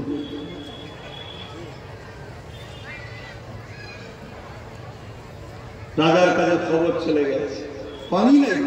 তখন এত উন্নত ছিল না। গলায় গামছা দিয়ে না ঘিসলি দিয়ে ক্ষমা চাইছে গরিবের নামাজের কাছে গিয়ে, এ বাবা আমার ভুল হয়ে গেছে। হুজুর হুকুম করলেন মুরিদকে, যা বাবা পানিটা ঢেলে দাও। আবার আনা সাগর কানায় কানায় হয়ে গেল। জোরে বলুন সুবহানাল্লাহ, আরো জোরে বলেন সুবহানাল্লাহ। তাহলে আমরা হাত গুটিয়ে বসে থাকি, আমার গরিবের নামাজ তো বিশাল বড়, কিন্তু ভালোবাসার ইজহারের দরকার আছে না? কথা বলে, এগুলো তো আমাদের জন্য অফার, গুনাহ মাফ করার অফার। আমরা দেখেছি আমেরিকা একটা ফিল্ম বার করেছিল, ইনোসেন্স অফ মুসলিম। ওই ফিল্মটা যে হলে প্রথম উদ্বোধন করেছিল এবং যারা করেছিল সবাইকে আল্লাহ শেষ করেছে। কিন্তু কখন শেষ করেছে? যখন দুনিয়ায় প্রচার হয়ে গেছে, সব জায়গায় আন্দোলন মিছিল প্রতিবাদ হয়েছে, তারপরে আমার প্রশ্ন এটাই, আরে আমার আল্লাহ তো সেই সিনেমা হলকে ধ্বংস করলো। যারা ফিল্ম করেছিল জালিয়াতির নামে তাদের ফাঁসি হলো, সব হলো। এটা তো প্রথমে করে দিতে পারতেন আল্লাহ। আরে প্রথম যদি করে দিত, এই লাখো কোটি নবীর গোলামরা যারা দুনিয়ায় চলতে গিয়ে পাপ করেছিল, অন্যায় করেছিল, কিন্তু রাসূলুল্লাহর অপমানকে সহ্য না করতে পেরে রাজপথে নেমে মিছিল করেছিল, এর বিনিময়ে আল্লাহ তাদের গুনাহকে মাফ করেছে। জোরে বলুন সুবহানাল্লাহ। তাহলে এই অফারটা, এই সুযোগটা যা পেত, কথা কিছু বুঝছেন না, বোঝেন না? অতএব আমার মসজিদে, আমার মাদ্রাসায়, আমার কোরআনে, আমার রাসূলে, আমার গরীবের নামাজের উপরে যারা চক্রান্ত করছে, এই জালিমদের তো আল্লাহ মিটাবে, ইনশাআল্লাহ 100% মিটাবে। কিন্তু আমাদের জন্য অফার চলছে। আমরা যদি ভালোবাসার ইজহার করতে পারি, যেমন আমি লড়াই করছি, আমার ঈমান, আমি দরদ দেখাচ্ছি আল্লাহর মাহবুবকে ভালোবাসা, এর বিনিময়ে আল্লাহর গুনাহ মাফ করবে। এটাই হলো অফার আমাদের জন্য। জোরে বলুন সুবহানাল্লাহ। কিন্তু দুর্ভাগ্যের বিষয়, এরপরও আমার নবীর এক উম্মতের মধ্যে একটা অংশ তারা এখনো তো ঘুমিয়ে আছে। আছেন না?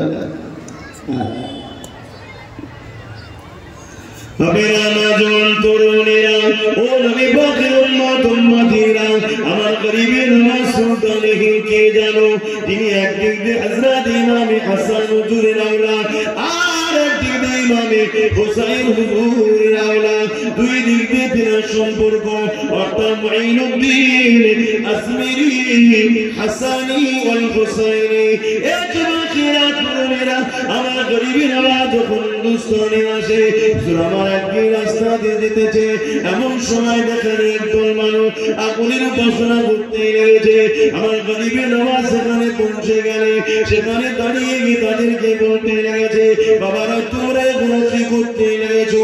তারা বলতে লেগেছে, আমাদের আগুন খোদার উপাসনা করতে লেগেছে।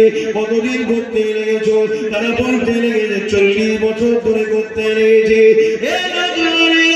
গরিবের নামাজ বললেন, তোমাদের বিশ্বাস আগুন খোদার পূজা করতে লেগেছো, তাহলে নিশ্চয়ই হাত দিয়ে পুরাবে না। তোমরা কেউ একজন হাত দিয়ে দেখাও। তারা বলতে লেগেছে আগুন তো পুড়িয়ে দেবে। আমার গরিবের আওয়াজ বলেছিল, আগুনের পুরাবার ক্ষমতা না। আগুনের পুরাবার ক্ষমতা আছে? ইব্রাহিম নবীকে পুরাবার আগুনের পুরাবার ক্ষমতা নেই। সব ক্ষমতার মালিক কে? জোরে বলুন না।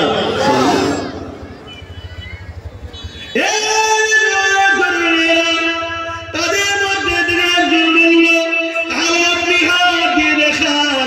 আমার গরিবের বলল, আমি তো আগুন দেবতা কোনদিন উপাসনা করিনি। তোমরা যাকে খোদা বলে মানো তার কখনো উপাসনা আমি করি না। আমি তিনার উপাসনা করি, যিনি বলে একমাত্র মালিক আল্লাহ, তিনার উপাসনা করি। এই যুবকেরা যখন তোমরা বলছো, এই কথা বলে নিয়ে গরিবের নামাজ, তাদের একটা শিশু সন্তান ওই জায়গায় ছিল। ওই বাচ্চাটাকে নিয়ে আমার গরিবের নামাজ আগুনের মধ্যে চলে যায়। তাদেরই একটা বাচ্চা ঘুরছিল, ওই মুজুসিদের যারা আগুন উপাসনা করে, গরিবের নামাজ নিয়েছে বলে নিয়ে আগুন দিয়েছে। চিৎকার চেঁচামেচি শুরু হয়ে গেছে, যে নিজে মরল আমাদের বাচ্চাটাকে পড়িয়ে দিল। লোক ভিড় জমছে।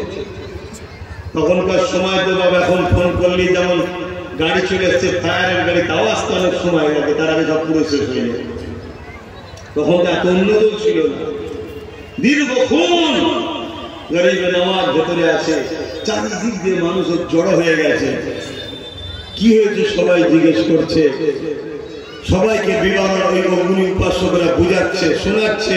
আর ঠিক এমনই সময় তাহা সুলতানে বাচ্চাটাকে সাথে করে নিয়ে কাপড় ঝাড়তে ঝাড়তে আগুন থেকে বাইর হচ্ছে। জোরে বলুন সুবহানাল্লাহ, আরো জোরে বলবেন না সুবহানাল্লাহ। একটা বিষয় খেয়াল করে দেখেছে, একটা বিষয়, একটা মুশরিকের বাচ্চা গরিবে নওয়াজের কোলে, গরিবে নওয়াজ আল্লাহ বলি নবীর সন্তানের সন্তান, তিনি নয় করল না, কিন্তু মুশরিকের বাচ্চা সে পড়ে নেই। কার বাচ্চা বলে কথা নয়, আল্লাহর বন্ধুর কোলে আছে, এটাই আল্লাহ পাক পছন্দ করেছে। জোরে বলুন সুবহানাল্লাহ। আমার বন্ধুর কোলে যে থাকবে তাকে আমি পুড়িয়ে দিই।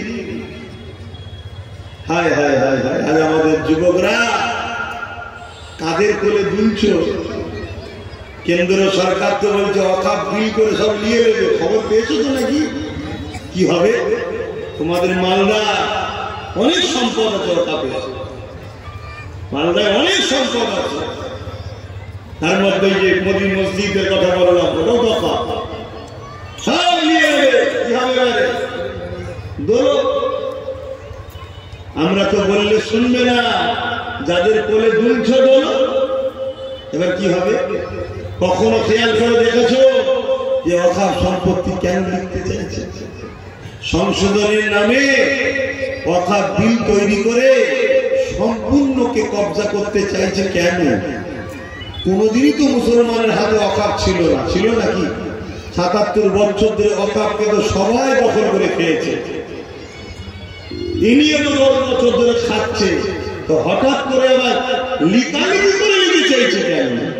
কখনো খেয়াল করে দেখেছে? তা দেখার সময় নেই। হায় হায়, কবে জাগবে, কবে ঘুম ভাঙবে? যেদিন কিয়ামতের সুর ফুঁকা হবে সেদিন নাকি? এই বাচ্চাগুলোকে কি দিয়ে যাচ্ছেন আপনারা? এই বাচ্চাগুলোকে কি দিয়ে যাচ্ছে? হায় আল্লাহ, আল্লাহ যদি খাস রহমত করে তবে হিন্দুস্তানের মুসলমান তোমরা আগামী দিন বাঁচবে। মনে রেখে দিও, ইসলামকে নিয়ে চিন্তা করো না, ইসলাম থাকবে, ইসলামী তো থাকবে।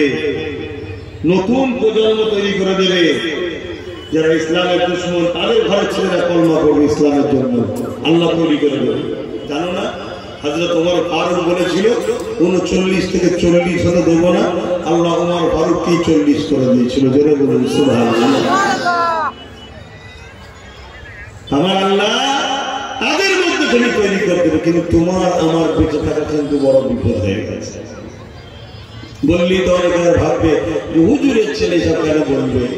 লাও, আমি তো ১,৫০০ বছর আগে বলে গেছি, এমন একটা দিন আসছে তোদের অস্তিত্ব বাঁচাতে পারবি না। অকাপ হলো তোমাদের অস্তিত্ব, অকাপ তোমাদের পেহচান। ভারতবর্ষে হাজার হাজার বছর মুসলমান আছে, এই পেহচান হলো অকাপ। মনে রেখে দেবে, তোমার এই আধার কার্ড, ভোটার কার্ড, এসব পেহচান কতদিনের? কিন্তু কেরলে একটা মসজিদ আছে ১৪০০ বছর বয়স, ওটা তোমার প্রমাণ করছে ১৪০০ বছর থেকে ভারতবর্ষে মুসলমান আছে। গুজরাট একটা মসজিদ আছে ১৩০০ বছর বয়স, প্রমাণ দিচ্ছে ১৩০০ বছর ধরে ভারতে মুসলমান আছে। এই ভারতবর্ষের হাজার হাজার বছরের কবরস্থান, হাজার হাজার বছরের মসজিদ, হাজার হাজার বছরের মাদ্রাসা প্রমাণ দিচ্ছে হাজার হাজার বছর ধরে মুসলমান আছে।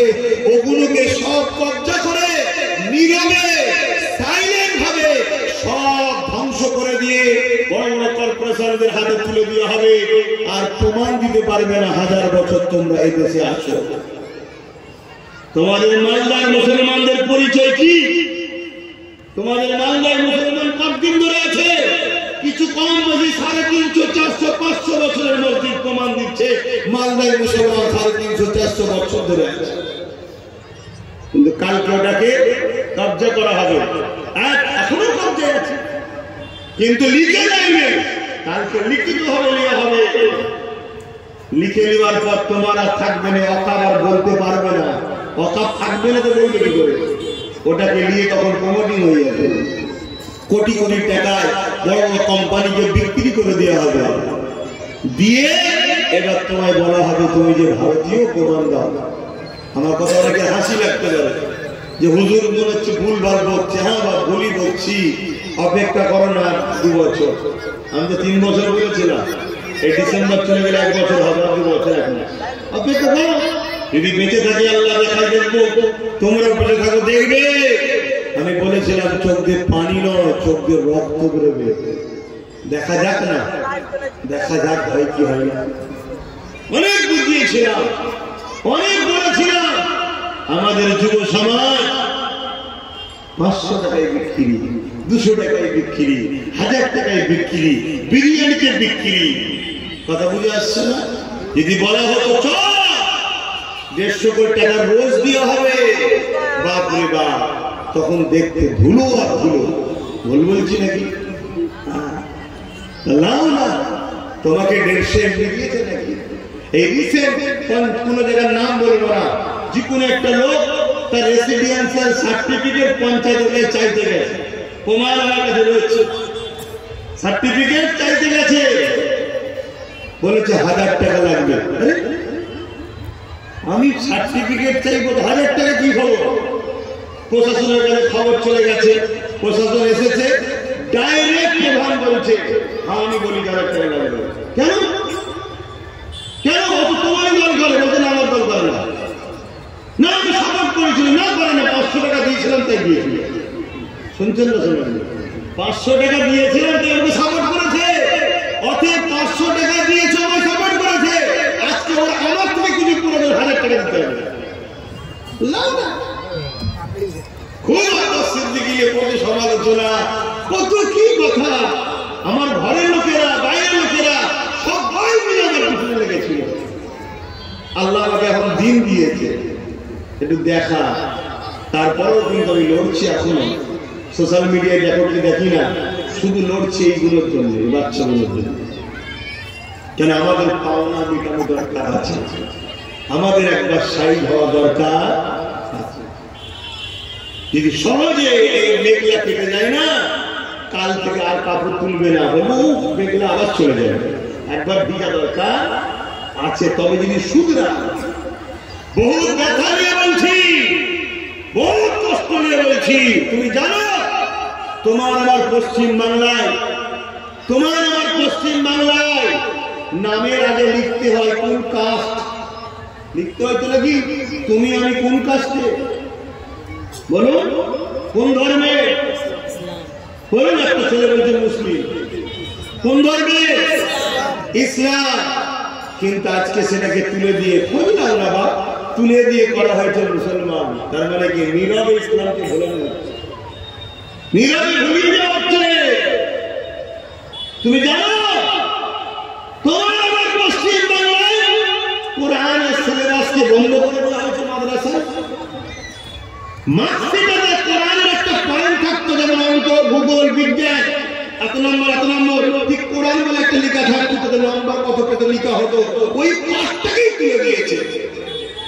কে তুলেছে? আমি, আমার ভাই। লাও না বাবা, আব্বাস সিদ্দিকী কোন খারাপ? লাও, অপেক্ষা করো, খোদা ছেড়ে দেবে না। কেন? তোমার আমার সহযোগিতাতেই জালিমের পাওয়ার হয়েছে। অসুবিধা হচ্ছে, এখনো সময় আছে। তওবা করো, তওবা করো, আল্লাহর কাছে কাঁদো, ফিরে আসো, ফিরে আসো, এখনো সময় আছে। কথা কি জিনিস আমার কম বোঝে না। এই ওয়াকাফ কি জিনিস বোঝেন আপনারা সবাই? কারা কারা ওয়াকাফ সম্বন্ধে বোঝেন হাত তুলবেন, আমি জিজ্ঞেস করবো কিন্তু কারা কারা বোঝেন যে ওয়াকাফ কি জিনিস জানি একটু হাত তুলেন তো। দেখো কয়েকটা বলুন বলুন, এই সমাজকে বুঝে বানানো কি অসুবিধা যাবে? আমার সময় নেই বলা। আপনারা সোশ্যাল মিডিয়াতে আমার প্রতিবাদগুলো দেখছেন না? পিএবিএস ইউটিউব খুঁজে দেখবেন, পিএবিএস বলে দিচ্ছে। মামার নামে একটা পেজ আছে, অফিস চালায় পিজারা ইন্ডিয়া আব্বাস সিদ্দিকী আল করাইছি, ওতে দেখবেন প্রতিবাদ সেখানে খুলে খুলে বলছে ওয়াকাফ কি জিনিস। আমরা দুটো বলবো, হ্যাঁ ওয়াকাফ হলো ইসলামেরই একটা পার্ট। নিজের ধর্ম সম্বন্ধেই জানো না, যেমন ইসলামে নামাজ আছে, রোজা আছে, হজ আছে, দাঁড়িয়ে আছে, টুপি আছে, হালাল আছে, হারাম আছে, পাক আছে, নাপাক আছে, বিভিন্ন বিষয় আছে তো নাকি শিক্ষা।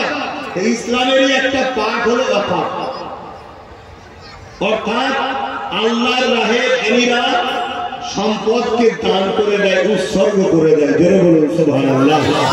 পৃথিবী জুড়ে এই ওয়াকাফ হয়। আমার নবীর সাহাবী হযরত আবু বকর সিদ্দিক ওয়াকাফ করেছে, উমর ফারুকও করেছে, এভাবে যুগ যুগ ধরে চলে আসছে।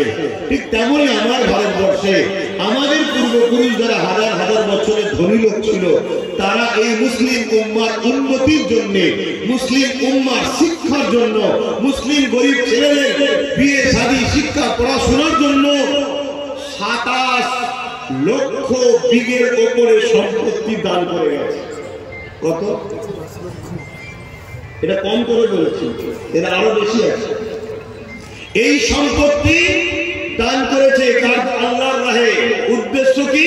এই সম্পত্তি থেকে যা ইনকাম হবে মুসলিম গরিবদের ছেলেপুলেদের শিক্ষার পিছনে খরচ হবে, শিক্ষা প্রতিষ্ঠান তৈরি করা হবে, হোস্টেল তৈরি করা হবে, এতিম বিধবা অসহায়দের পিছনে খরচ করা হবে। এই উদ্দেশ্যে আল্লাহর রাহে দান করেছে। এটা সম্পূর্ণ হলো ইসলামের একটা সম্পদ। কথা বুঝে আসছে না? এই সম্পদ দীর্ঘ ৭৭ বছর দেশ স্বাধীনতার পর থেকে, তার আগের বিষয়টা আমি জানি না, তার আগের বিষয় তুমি জানা যাচ্ছে। স্বাধীনতার পর থেকে দীর্ঘ ৭৭ বছর ধরে কম বেশি যে যখন যেখানে ক্ষমতা এসেছে সবাই মিলেই লুটে পুটে খেয়েছে। শুনছেন তো নাকি? এখন কারো গায়ে লাগলে তো হবে না, বা খেয়েছিস তো সহ্য করতে হবে না, লুটে পুটে খেয়েছে। কিন্তু একটা বিষয়, তারা একা খায়নি, কিছু মুসলিম নামধারী দালালদের ঘরে ভাগ দিয়ে খেয়েছে। এখন শুনছেন তো নাকি? আমি দালাল বললাম খারাপ লাগলো? আরে আমার গরিব মা এবং বাপ ভাই স্বপ্নকে ভেঙেছে। আজকে যদি এই অর্থ যদি প্রকৃত গরিব ছেলেদের পিছনে ব্যয় করা হতো, তাহলে এই ভারতবর্ষে একটা এপিজে আবুল কালাম কেন হাজার হাজার এপিজে আবুল কালাম হতো। আমাদের গরিব ঘরের ছেলেগুলো আইপিএস অফিসার হতো, জজ হতো, ডিএম হতো, বিডিও হতো। এই দেশ ও বাংলা অনেক তারাক্কি করে যেত। তারা আমাদের বাচ্চাদের ভবিষ্যৎকে চুরি করে খেয়েছে, ইসলামের সম্পদের টাকাকে ঝেড়ে খেয়েছে। আর আমাদের মধ্যে কিছু নামদারি বক্তা মুনি সাহেব ছদ্মবেশী, তারা যাতে না চিল্লায়, সমাজকে না জাগায়, তার জন্য তারা কিছু ভাগ দিয়ে হতো। শুনছেন তো নাকি? এভাবে যুগ যুগ ধরে চলে আসছে। আমাদের উত্তর 24 পরগনায় একজন আল্লাহর ওলি আছে, যিনার নাম হচ্ছে হযরত আব্বাস আলী গোরাচাঁদ রহমাতুল্লাহ আলাইহি। হারোয়ায় মাজার আছে, নাম শুনেছেন তো নাকি? ওনার সম্পত্তি ছিল 900 বিঘে। কত বিঘে? 900 বিঘে। সেই সম্পত্তিটা আজকের দিনে দাঁড়িয়ে আছে মাত্র 92 শতক। শুনছেন কি বল? শুনছেন না? আপনাদের মনে হচ্ছে খেচ্ছে থাকবে কিসব শুনে কি করবো মনে হচ্ছে নাকি? আমার ডাল ভাত কোনো রকম হলেই হয়ে গেল।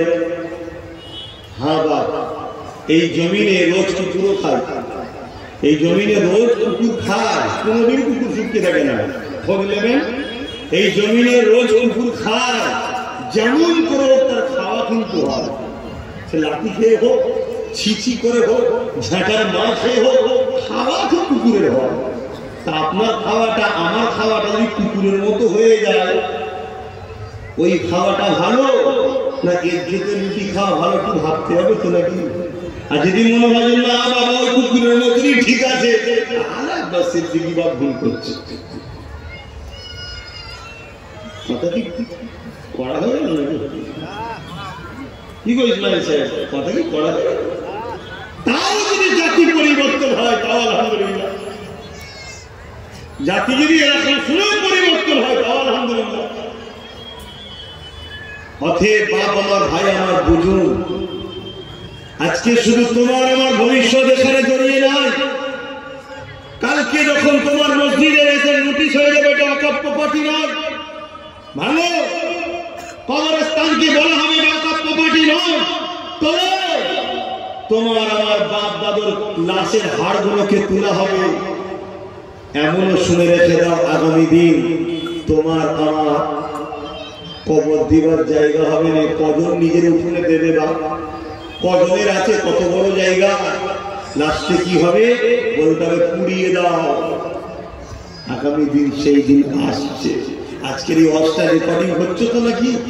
হ্যাঁ, লিখে রাখবেন, আগামী দিন এটাও বলবে যে মুসলমানদের অত বড় জায়গা দখল করে রাখার কি দরকার, পুড়িয়ে দাও।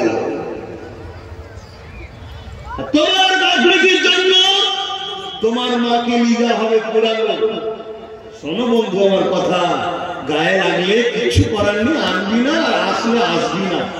যেমন প্রচুর লোক দূরে দূরে আছে, ডেকে ডেকে আসছে কি একটু দূরে সরে যাবে, মিটে যাবে। যা 10টা থেকে 10টা গেলে বলবো, কথা বুঝে আসছে না? হ্যাঁ, আমি তার আমার জন্য কথা বলছি না, আমি তো আল্লাহ রসুলের জন্য কথা বলছি।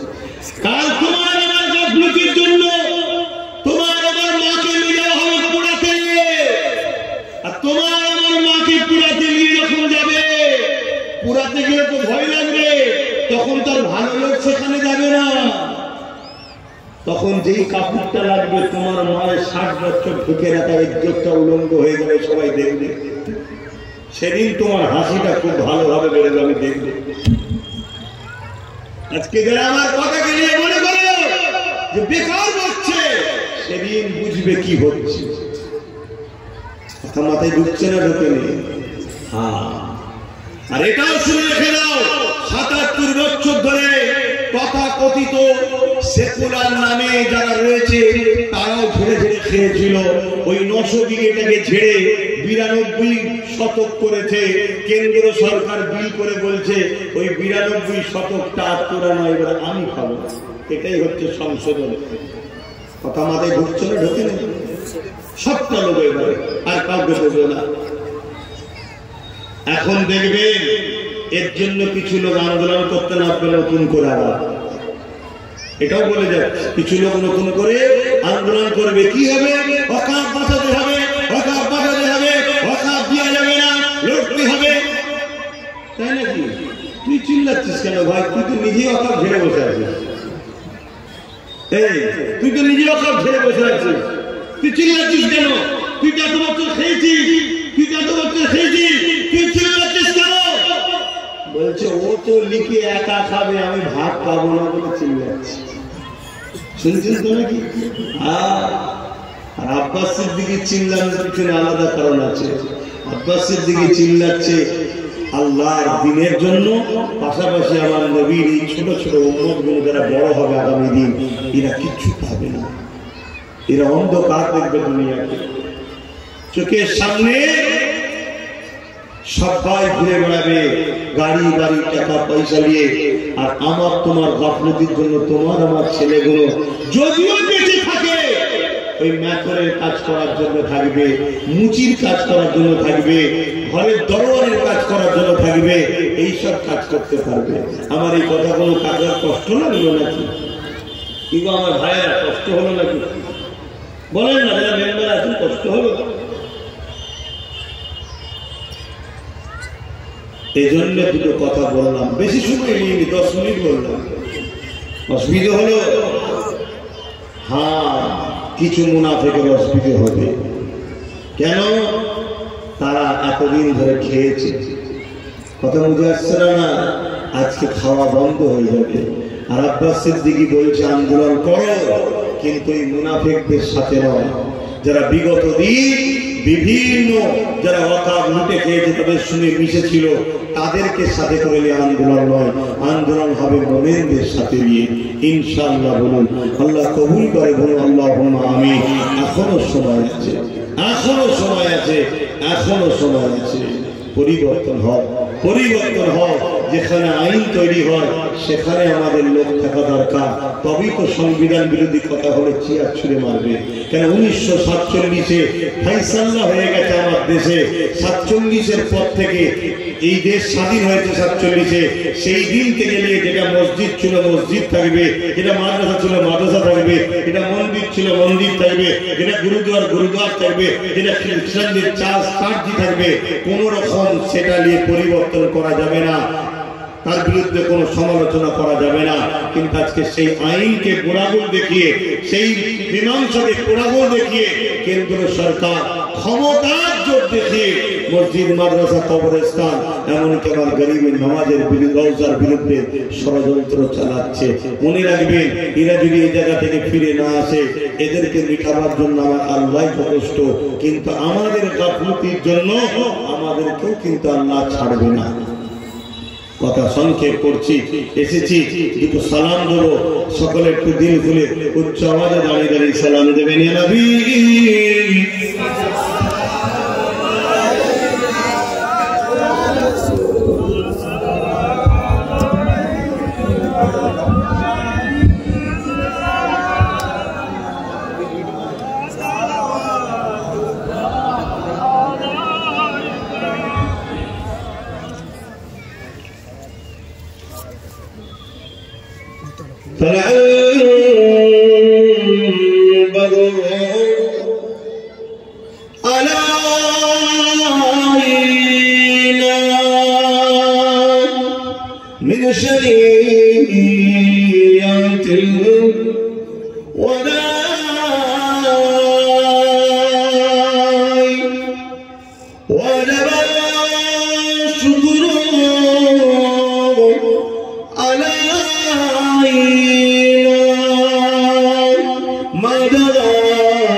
আল্লাহ আমাদের সালামকে কবুল করেন, বলুন আল্লাহুম্মা আমিন।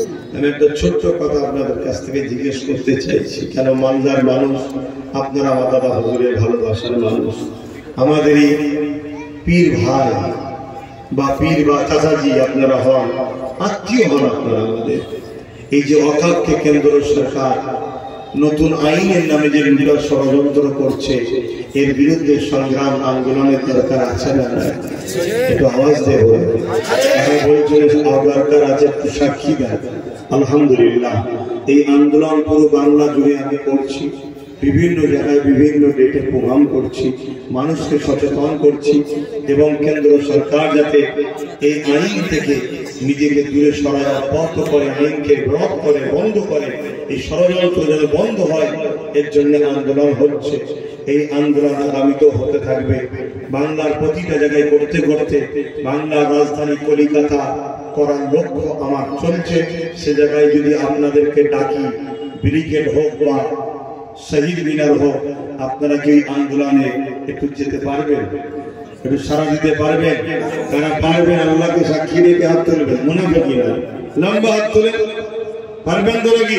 ধোকা দিচ্ছেন না তো? কেন আমি সব জায়গায় সাক্ষী নিচ্ছি, দেখছি। কেন কলকাতায় ডাকলে যদি 20-30 লক্ষ লোক হয়, তাহলে সে আন্দোলনের গুরুত্ব থাকবে না? থাকবে না। এই জন্যই তো ইসলাম বলেছে, যেখানে অন্যায় কাজ হয় ওখানে যেও না, কেন ভিড় তাকে উৎসাহিত করে, আর যেখানে নাই কাজ হয় ওখানে যাও, ভিড় তাকে উৎসাহিত করবে। আজকে আমার আপনার দ্বীনের সম্পদ ওয়াকফ, আমার আপনার ইসলামের সম্পদ ওয়াকফ, মসজিদ আমাদের, মাদ্রাসা আমাদের, কবরস্থান আমাদের, ওয়াকফ সম্পত্তির উপরে এগুলো আছে। আজকে কলিকাতার বুকে হাজার হাজার বিঘে সম্পদ, যেগুলো সব দখল হয়ে পড়ে আছে, অথচ মালদার ছেলে কলকাতায় গিয়ে পড়বে, হোস্টেলের অভাবে পড়তে পারছে না, বাড়ি ভাড়া নেবে, অর্থ নয়, অথচ সেই ওয়াকফ টাকা থেকে যদি হোস্টেল করে দেওয়া যায়, ছেলেদেরকে ফ্রি থাকার ব্যবস্থা করা হয়, আমাদের ছেলেরা ভালো ভালো এডুকেটেড পার্সন হবে। এর জন্যই তো লড়াই করছি। এই লড়াই আগামী দিন পুরো বাংলা বুকে ঘুরে ঘুরে ঘুরে ঘুরে প্রোগ্রাম করে আমি সাক্ষী নিচ্ছি, আমার বাপ ভাইদের, মা বোনদের যেতে হবে না, বাপ ভাইদের সাক্ষী নিচ্ছি কলকাতায় ডাকার জন্য। কেননা যখন ডাকবো সেটা কমসে কম 20-30 লক্ষ তো লোক হওয়া দরকার, ঠিক তো নাকি গো? আপনারা সাক্ষী দিচ্ছেন তো নাকি? এ হাত ভুল হবে না তো? আরো একবার সাক্ষী দেন, কলিকাতায় ডাক দিলে যাবেন আপনারা? হাত লম্বা করেন, জোর করছি না, খুশি মনে বলছেন তো? আলহামদুলিল্লাহ। যারা পাড়ে ডাক দিয়েছেন প্রথম নেমে আসেন তো দেখি কেমন শোনেন। যারা পাড়ে দাঁড়িয়ে হাত তুলেছিলেন যে হ্যাঁ যাবো কলকাতায়, এই হাতটা কতটা সত্য হবে একটু তার প্রমাণটা প্রথম নিচুই নেমে আসেন। এই যে যেগুলো দাঁড়িয়ে আছে, এই মাঠ থেকে উপরে যেগুলো রয়েছে, এই পাঠটার কথা বলছি, নেমে আসেন দেখি, নেমে আসেন, তবে তো বিশ্বাস হবে যে হ্যাঁ সত্যি হাতটা সত্য। আমি জানি এই গতকালকে বর্ধমানে একটা জলসা এসেছিলাম, মানুষের শেষ নেই, তারাও যাবে বলেছে, বিভিন্ন জায়গায় যাচ্ছে, মানুষের শেষ নেই, সব জায়গায় যাবে বলেছে। আপনারা সরে সরে আসেন, ওরা আসছে কিন্তু জায়গা দেন,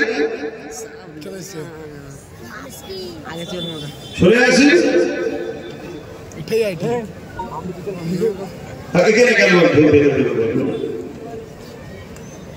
তাহলে এই আন্দোলন আমি করবো বলছেন তো নাকি? কথা দেন, আমার করবো তো নাকি? ওয়াকফ বাঁচাও আন্দোলন হবে তো নাকি? আপনারা খবর পেলে জানেন। তবে একটা দুঃখের বিষয়, কিছু বিষয় আমার সম্বন্ধে মিথ্যা প্রচারও চলছে। অনেক জায়গায় প্রোগ্রাম নেই বলছে, প্রোগ্রাম ডেকেছে, মানুষ গাড়ি করে যে দেখছে সেখানে নাই। অনেক জায়গায় প্রোগ্রাম আছে, আমার বলছে না, উনি ক্যান্সেল করেছে। একটা চক্রান্ত চালাচ্ছে। কেন? আমার কথা মুখ দিয়ে শুরু হয় না, এখান থেকে হওয়া। আমি আন্দোলন করছি আমার পেটের জন্য নয়, আমি আন্দোলন করছি ওয়াকফ থেকে ভাগ পাওয়ার জন্য নয়, আমি আন্দোলন করছি আমার ইসলামের সম্পদ, আমাদের সম্পদ, গরিব বেকার যুবক যুবতীদের ভবিষ্যতের সম্পদ, আমাদের ছেলেদের পড়াশোনার অধিকারের সম্পদ। এজন্যই আন্দোলন করছি। কেন্দ্রীয় সরকার যে চক্রান্ত করছে, ওই চক্রান্তকে ব্যর্থ করার জন্য এই আন্দোলন বাংলা থেকে যেমন আমি করছি, অন্যান্য জায়গাতে আরো অনেকে করছে।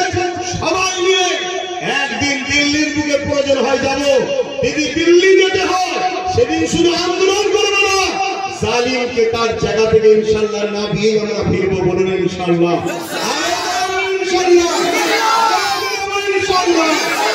এই কলিকাতার রাজধানী, পশ্চিম বাংলার রাজধানী হলো কলকাতা। ওখানে শত শেষে নিয়ে যাবো, চারিদিকে আলোচনা করে দেখছি সেই দাগ সেটা ব্যারিকেডও করতে পারি, চাইবো, আর শহীদ মিনারও হতে পারে। ইনশাআল্লাহ খবর পেয়ে যাবেন। এই যে মিস ইউজ করছে, মিস প্রচার করছে, এ থেকে সমাধান হওয়ার জন্য আপনাদেরকে বলবো, আপনারা সকলে ইউটিউবে যাবেন, গিয়ে সার্চ করবেন PABS ইউটিউব চ্যানেল, এটা আমার অফিসিয়াল চ্যানেল PABS। ওতে ডাইরেক্ট আমার বক্তব্য দিয়া থাকে, হবে কোথায় যাচ্ছি না যাচ্ছি ওতে দেখবেন। কেউ প্রচার করলে মিথ্যা শুনবেন না। দ্বিতীয় নম্বর কথা, আমার নামে অফিস থেকে একটা পেজ চালানো হয়, পীরজাদা এমডি আব্বাস সিদ্দিকী। ওটাকে কি বলে, লাইভ নাকি করে রাখতে হয়, করে রাখবেন, এটা ভালো জানে কথা বললেন। এরপরে আরেকটা কথা বলা যাচ্ছে, আমার যে একটা নম্বর আছে 9830825982, এই নম্বরে ফোন করে যাবেন। এই নম্বরে ফোন করে যোগাযোগ নেবেন। অবশ্যই আপনাদের এলাকায় আমাদের যারা মৌলানা সাহেব ভাইরা রয়েছে, তখন কলিকাতায় ডাকবো, ভাইদেরকেও তো জানাবো, তারাও প্রচার করবে। সব জেনে আপনারা যাবেন, বলুন ইনশাআল্লাহ। এই লড়াই আমাদেরকে করতে হবে। আমরা অনেক ভুল করেছি, নিজেদের বুকে তাজা খুন দিয়ে হলো আল্লাহর মসজিদ মাদ্রাসা দ্বীনের ইজ্জত সম্মান আমরা রক্ষা করবো। রাজি আছেন না? হাত তুলে বলুন রাজি আছেন না? অনেক অন্যায় হয়েছে আমাদের, হতে পারে এই সংগ্রামের বিনিময়ে, এই বুকের তাজা খুন দেওয়ার বিনিময়ে কমসে কম আল্লাহ যেন আখিরাতটা আমাদের নাজাত দেন, বলুন ইনশাআল্লাহ। আসেন একটু দোয়া করবো, গায়ে গায়ে বসবেন, সকলে বসেন। দোয়াতে সকলে শরীফ হন। বিসমিল্লাহ শরীফের সঙ্গে 11 বার দরুদ শরীফ, 3 বার সঙ্গে ফাতিহা শরীফ, 10 বার সঙ্গে তিলাওয়াত করে দোয়া চাওয়া হবে। আল্লাহুম্মা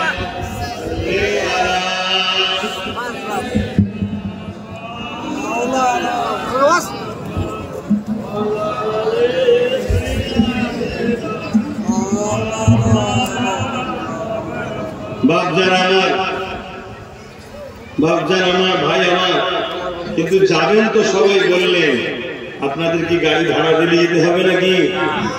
খানা কেন অনেকে নিয়ে যায়, চলো গাড়ি ভাড়া দেবো, খেতে দেবো, চলো। 2 লক্ষ লোক জড়ো হলো, 2 লক্ষ লোকের পিছনে খরচ করলো হয়তো 2 কোটি, 2 লক্ষ লোক দেখিয়ে 20 কোটি ইনকাম করলো। কথা মাথায় ঢুকছে না? চিনবেন কি করে? দেখবেন অনেক চিল্লাচিল্লি করে বিভিন্ন নেতার পাশে দিয়ে বসে আছে। আরে কি হলো, এটা বিক্রি হয়ে গেল। কথা বুঝছেন না? বোঝেন না? এই জন্য বলবো, নিজেদের ঘরে মেহনত করে যেতে হবে। কি যাবেন না? যাবেন না? কথা বলেন, নিজের ধর্মের জন্য নিজেকে মেহনত করতে হবে, ঠিক না? ঠিক। হ্যাঁ, নিজের তরফে যেতে হবে। আসুন আল্লাহর কাছে দোয়া চাইবো।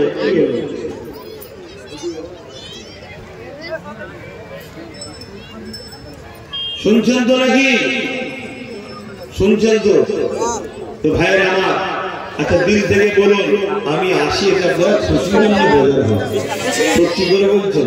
আমার তো মনে হচ্ছে মনে দুঃখ করছে, এরপর আসার দরকার নেই। সত্যি খুশি হয়? ঠিক বলছেন? হাত লাগান। এই যে ভাইয়েরা গেছে মাহফিলের জন্য, পকেটে হাত দেন। যার যা খুশি একটু শরীক হন, যার যা খুশি শরীক হন। আমার মা বোনদের কাছেও পাঠান, বাচ্চাদের ঘরে। আর সকলে বিসমিল্লাহ শরীফের সঙ্গে দরুদ শরীফ, সূরা ফাতিহা ক্লাসে তেলাওয়াত করেন, দোয়া চাওয়া হবে। দান করুন, দান করুন আল্লাহর রাহে। এই কোরআনের মাহফিল, দ্বীন ইসলামের আলোচনার মাহফিলে যার যা খুশি দেন, যার যা খুশি দেন, আল্লাহ কবুল করে। বলুন আল্লাহুম্মা আমিন। আরো জোরে বলুন আল্লাহুম্মা আমিন। দরুদ শরীফ। আল্লাহুম্মা সাল্লি আলা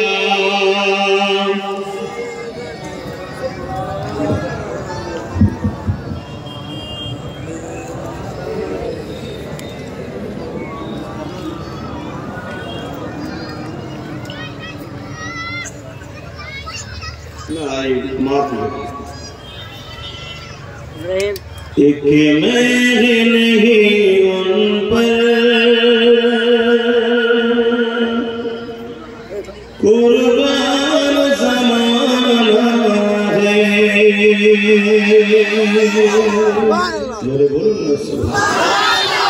एक महल नहीं उन पर कुर्बान ज़माना है। एक महल नहीं उन पर कुर्बान ज़माना है। एक महल नहीं उन पर कुर्बान ज़माना है। जो रब्बे दो आलम का महबूब गाना है। एक महल उन पर कुर्बान ज़माना है। कल्बों से जिसने हमें खुद ही पार लगाना है। कल्बों से जिसने हमें खुद ही पार लगाना है। जहरा कौबा है हसनैन का नाना है। जहरा कौबा है हसनैन का नाना है। कल्बों से जिसने हमें खुद ही पार लगाना है। जहरा कौबा है हसनैन का नाना है। एक महल उन पर कुर्बान ज़माना है। পুরো জামানা আমার রাসূলের জন্য কুরবান। নবী ইশারা করেছিলেন চাঁদ টুকরো হয়েছে, জেনে বলুন সুবহান। নবী ইশারা করেছেন সূর্য ফিরে আসছে, জেনে বলুন সুবহান। आओ मेरे जहर पर फैल हुई दामन। आओ मेरे जहर पर फैल हुई दामन। नस्ल करीमों की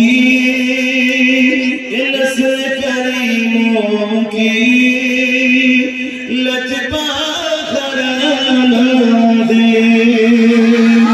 नस्ल करीमों की लचपा खराना दे। एक महल उन पर कुर्बान ज़माना है। अल्लाहुम्मा सल्ली अला